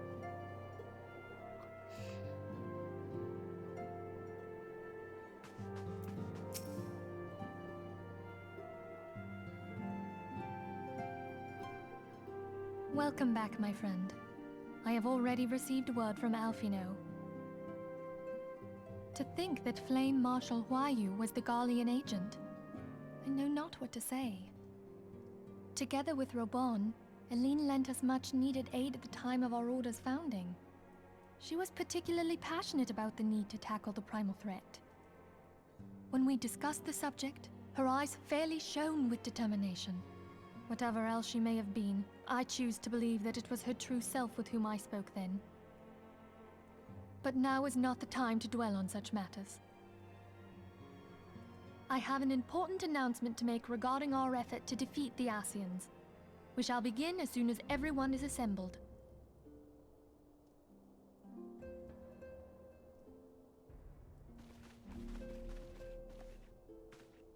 My thanks for coming, friends. Moonbreeder, the floor is yours. By now, I'm sure you're all familiar with White Auracite, the miraculous material that'll allow us to capture Asian souls. Back at Snowcloak, we verified its ability to absorb vast amounts of ether. Alas, it leaves something to be desired in the area of stability. The stone can only store ether for a short while before expelling its contents. In addition to Auracite's inherent limitations, we must needs be wary of our enemy's strength. Our foe draweth upon an infinite wellspring of power. Even should we succeed in entrapping him, the stone will not long contain his wrath. Meaning that, if we want to kill the swine, we'll have to be quick about it. 'Tis our belief that an Asian soul may be permanently undone, if smitten by a sufficiently concentrated burst of pure ether. The only trouble is, we can't say for sure how concentrated the burst needs to be. Without knowing how much ether an Asian soul is composed of, we're basically guessing. Our sole clue lieth in thy struggle with La Habrea. During that encounter, Hydaelyn bid you forge what she called a Blade of Light, a weapon which took the form of a luminous stream of energy. Based on your description, we believe the blade with which you vanquished your foe was composed of ether. Admittedly, your victory proved ephemeral, as La Habrea was able to use a crystal of darkness to flee into the space that lies between our world and the void. The fact remains, however, that Hydaelyn placed the means to destroy the Ascians in your hands. Be that as it may, it would be unwise to assume that she will do the same when we next encounter such a foe. Quite so, my lady. We must needs find the means to forge our own blade of ether, one to equal that which Hydaelyn did benevolently bestow upon her champion. That is all well and good, but it seems to me that producing such a blade will require a prodigious quantity of ether. Whence will it come, pray tell? Oh, what if we had 2 pieces of white orosite? One to trap the Ascian, and the other to store the ether for the blade. Oh, nice try. But it's as I said, the stone won't hold ether for any length of time. We'd still need to collect the stuff there and then, sorry to say. And therein lies the rub. Finding a way to create the blade whenever and wherever we choose. It would seem more research is in order. I'm going to linger a while, perform a few more tests on the Orosite. And I could do with some help. Urianger, why don't you lend me a hand? Mine apologies, but I am required at the Waking Sands. Lady Minfilia hath given me sole charge of the premises. 'Twould be unseemly to leave them unattended. Sole charge, you say? So you're basically alone there, then? Well, that settles it. I'll just have to come to you.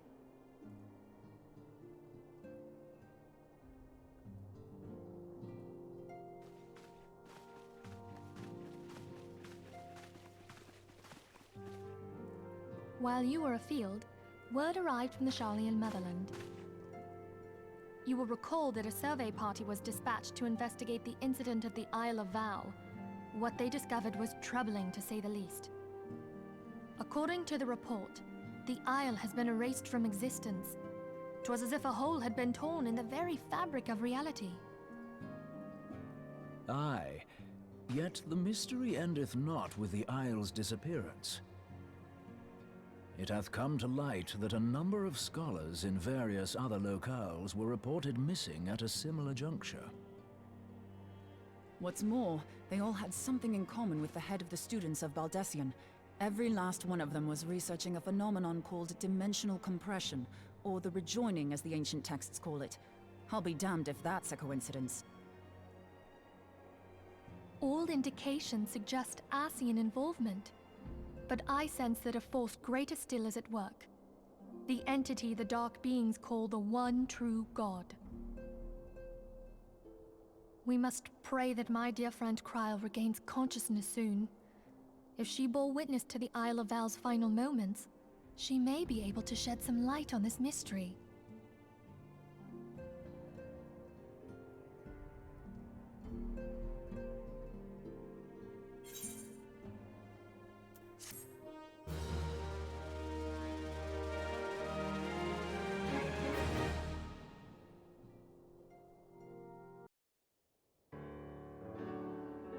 Why?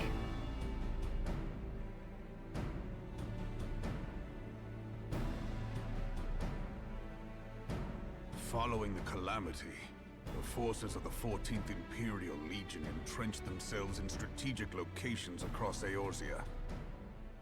So swiftly did they accomplish this, it was suspected that they had received help. To think that it came from Huayu, my right hand. There is more. We have reason to believe that Huayu didn't deal exclusively with the 14th. She also answered to a higher authority in Garlemald. But this higher authority could not have been the Emperor.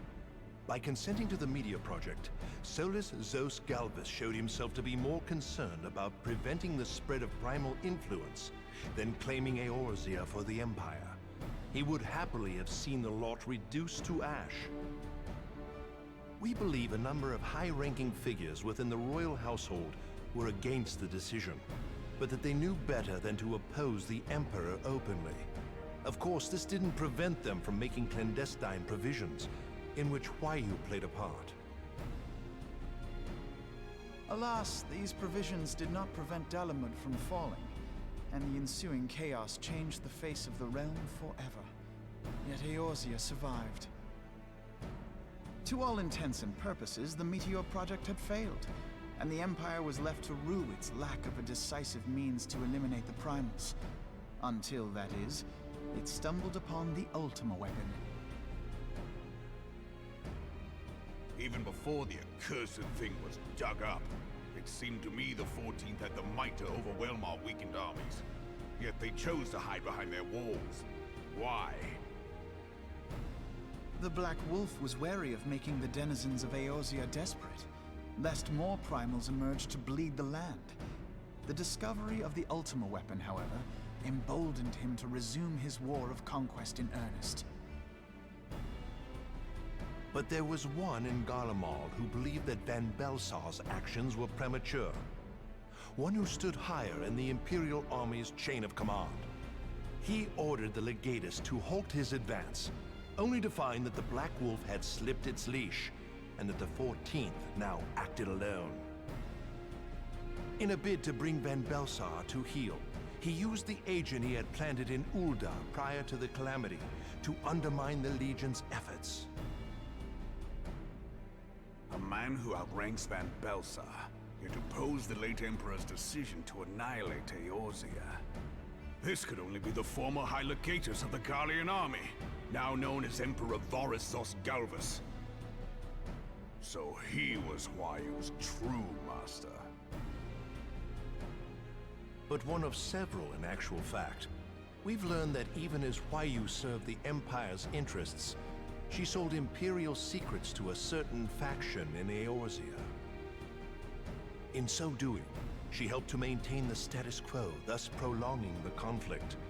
Considering who stands to profit from war, it isn't hard to imagine who her other masters were. Seven hells! You mean to say that she was a double agent?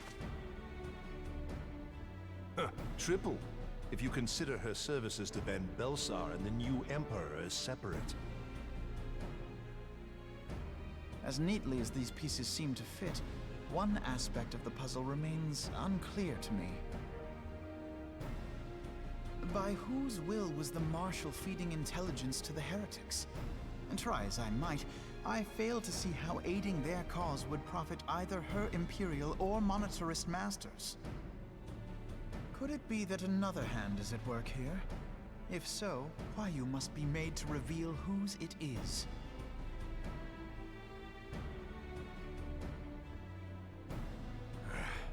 Not only have I lost a trusted friend, now I must interrogate her as a stranger. Not a pleasant task, I grant you, but a necessary one. Unless we weed out the ivy, root, stalk, and stem, it will simply grow back. I know that full well. Those closest to Huayu have already been detained, and I will question them alongside her.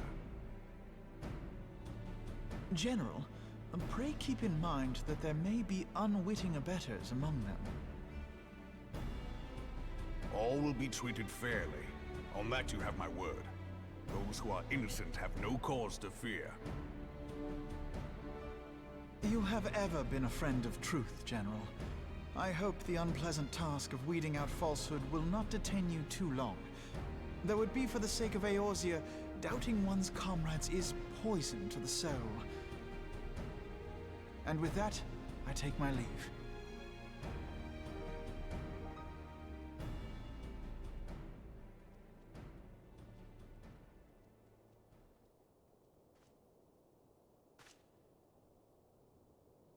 All these years, I've been made to dance to their tune.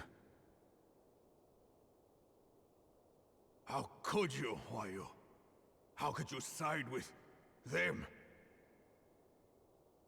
Those cankers who take from this land and give naught in return, who use their power to disempower and grow fat while the people starve. I know you can hear me, monitorous scum. Your crimes will not go unpunished. Purge this land of your sickness before the eyes of the 12. I swear it!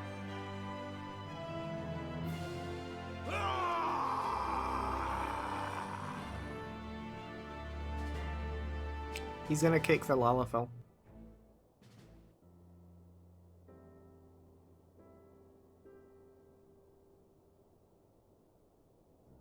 I shall have no further need of you this day.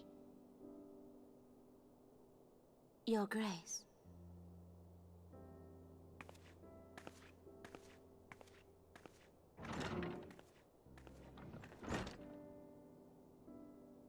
I fear that not even mine own chambers shall remain private for long.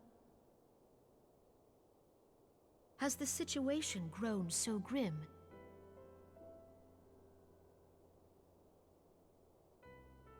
Ever since he proposed the Cartano Reclamation Bill, Teleji Adeleji has risen to greater prominence upon the backs of impoverished refugees. The monetarists were ever united in their pursuit of profit, but the man's actions have torn a rift in their ranks. They snap at each other as rabid dogs. Yet now is not the time to be bickering among ourselves. If this bickering is a threat to law and order, might you not have grounds to dissolve the Syndicate? Would that the solution were so simple, Admiral. Alas, my moving to dissolve the Syndicate is certain to spark outrage among the influential merchant class, whom the Cabal represents. This would serve to exacerbate the current unrest, and peace would slip still further away. Be they rich or poor, natives or refugees, all who reside in Ul'dah have a right to pursue happiness. It is the duty of a ruler to protect this right. If I am to perform my duty, I must needs tread warily. It would not do to make enemies heedlessly. Were Lord Lolorito here, he would doubtless say that I have my head in the clouds. A ruler is required to take a wide view. Try as we might to cater to all needs, some will inevitably be overlooked. As such, there shall ever be citizens who feel aggrieved. It cannot be helped. But as you have informed us, the monetarists take no view but their own. They hunger for power while the masses starve. In the absence of a common cause, it seems beyond any one individual to make Ul'dah whole. And the presence of a Garlean agent within the Immortal Flames only makes matters worse. Even accounting for Ul'dah's historic reliance upon mercenaries, such a grievous breach of security is unprecedented. I fear this business will provide the monetarists with a rod to beat Rauban.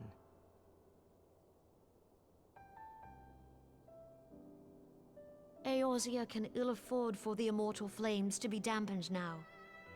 Ere long, the Garleans will turn their ravenous gaze toward our lands once more. If we are to resist their might, our nations must stand together. Yet for this to happen, our nations must be whole. Cannot be done to improve the situation in Ul'dah.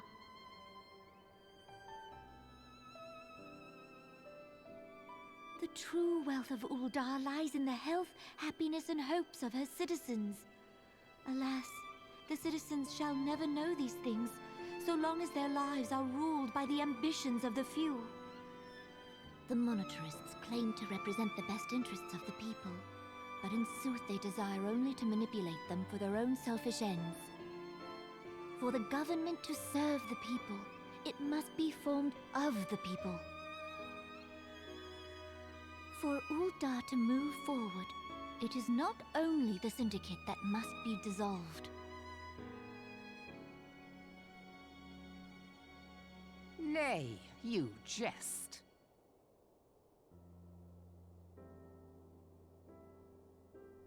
My friends, it was for no other reason than to make known to you mine intent that I requested your presence here.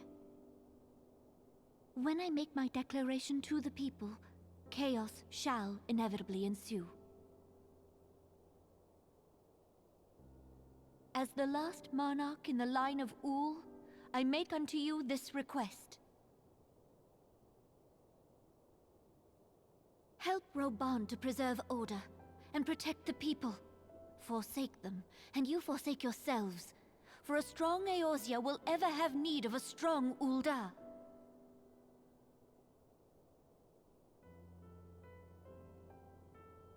Your Grace, are you certain of this? There is no other way. When the time is ripe, the nation shall become a true republic. Both royalists and monetarists shall cease to be. Ul'dah will no longer belong to kings or queens or merchant princes, but to her people.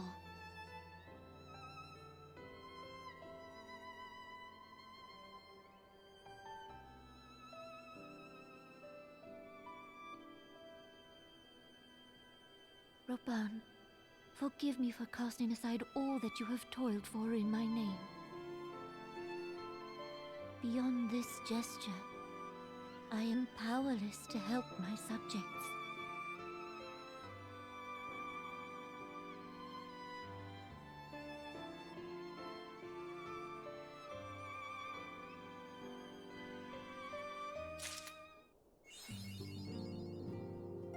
Well, that took forever.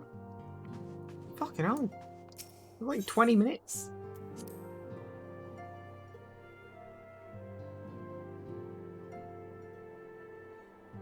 I don't mind cutscenes. Like I say this every time. I don't mind cutscenes. I just want to know I'm getting into them when they start. And especially when it's like a big chain of cutscenes.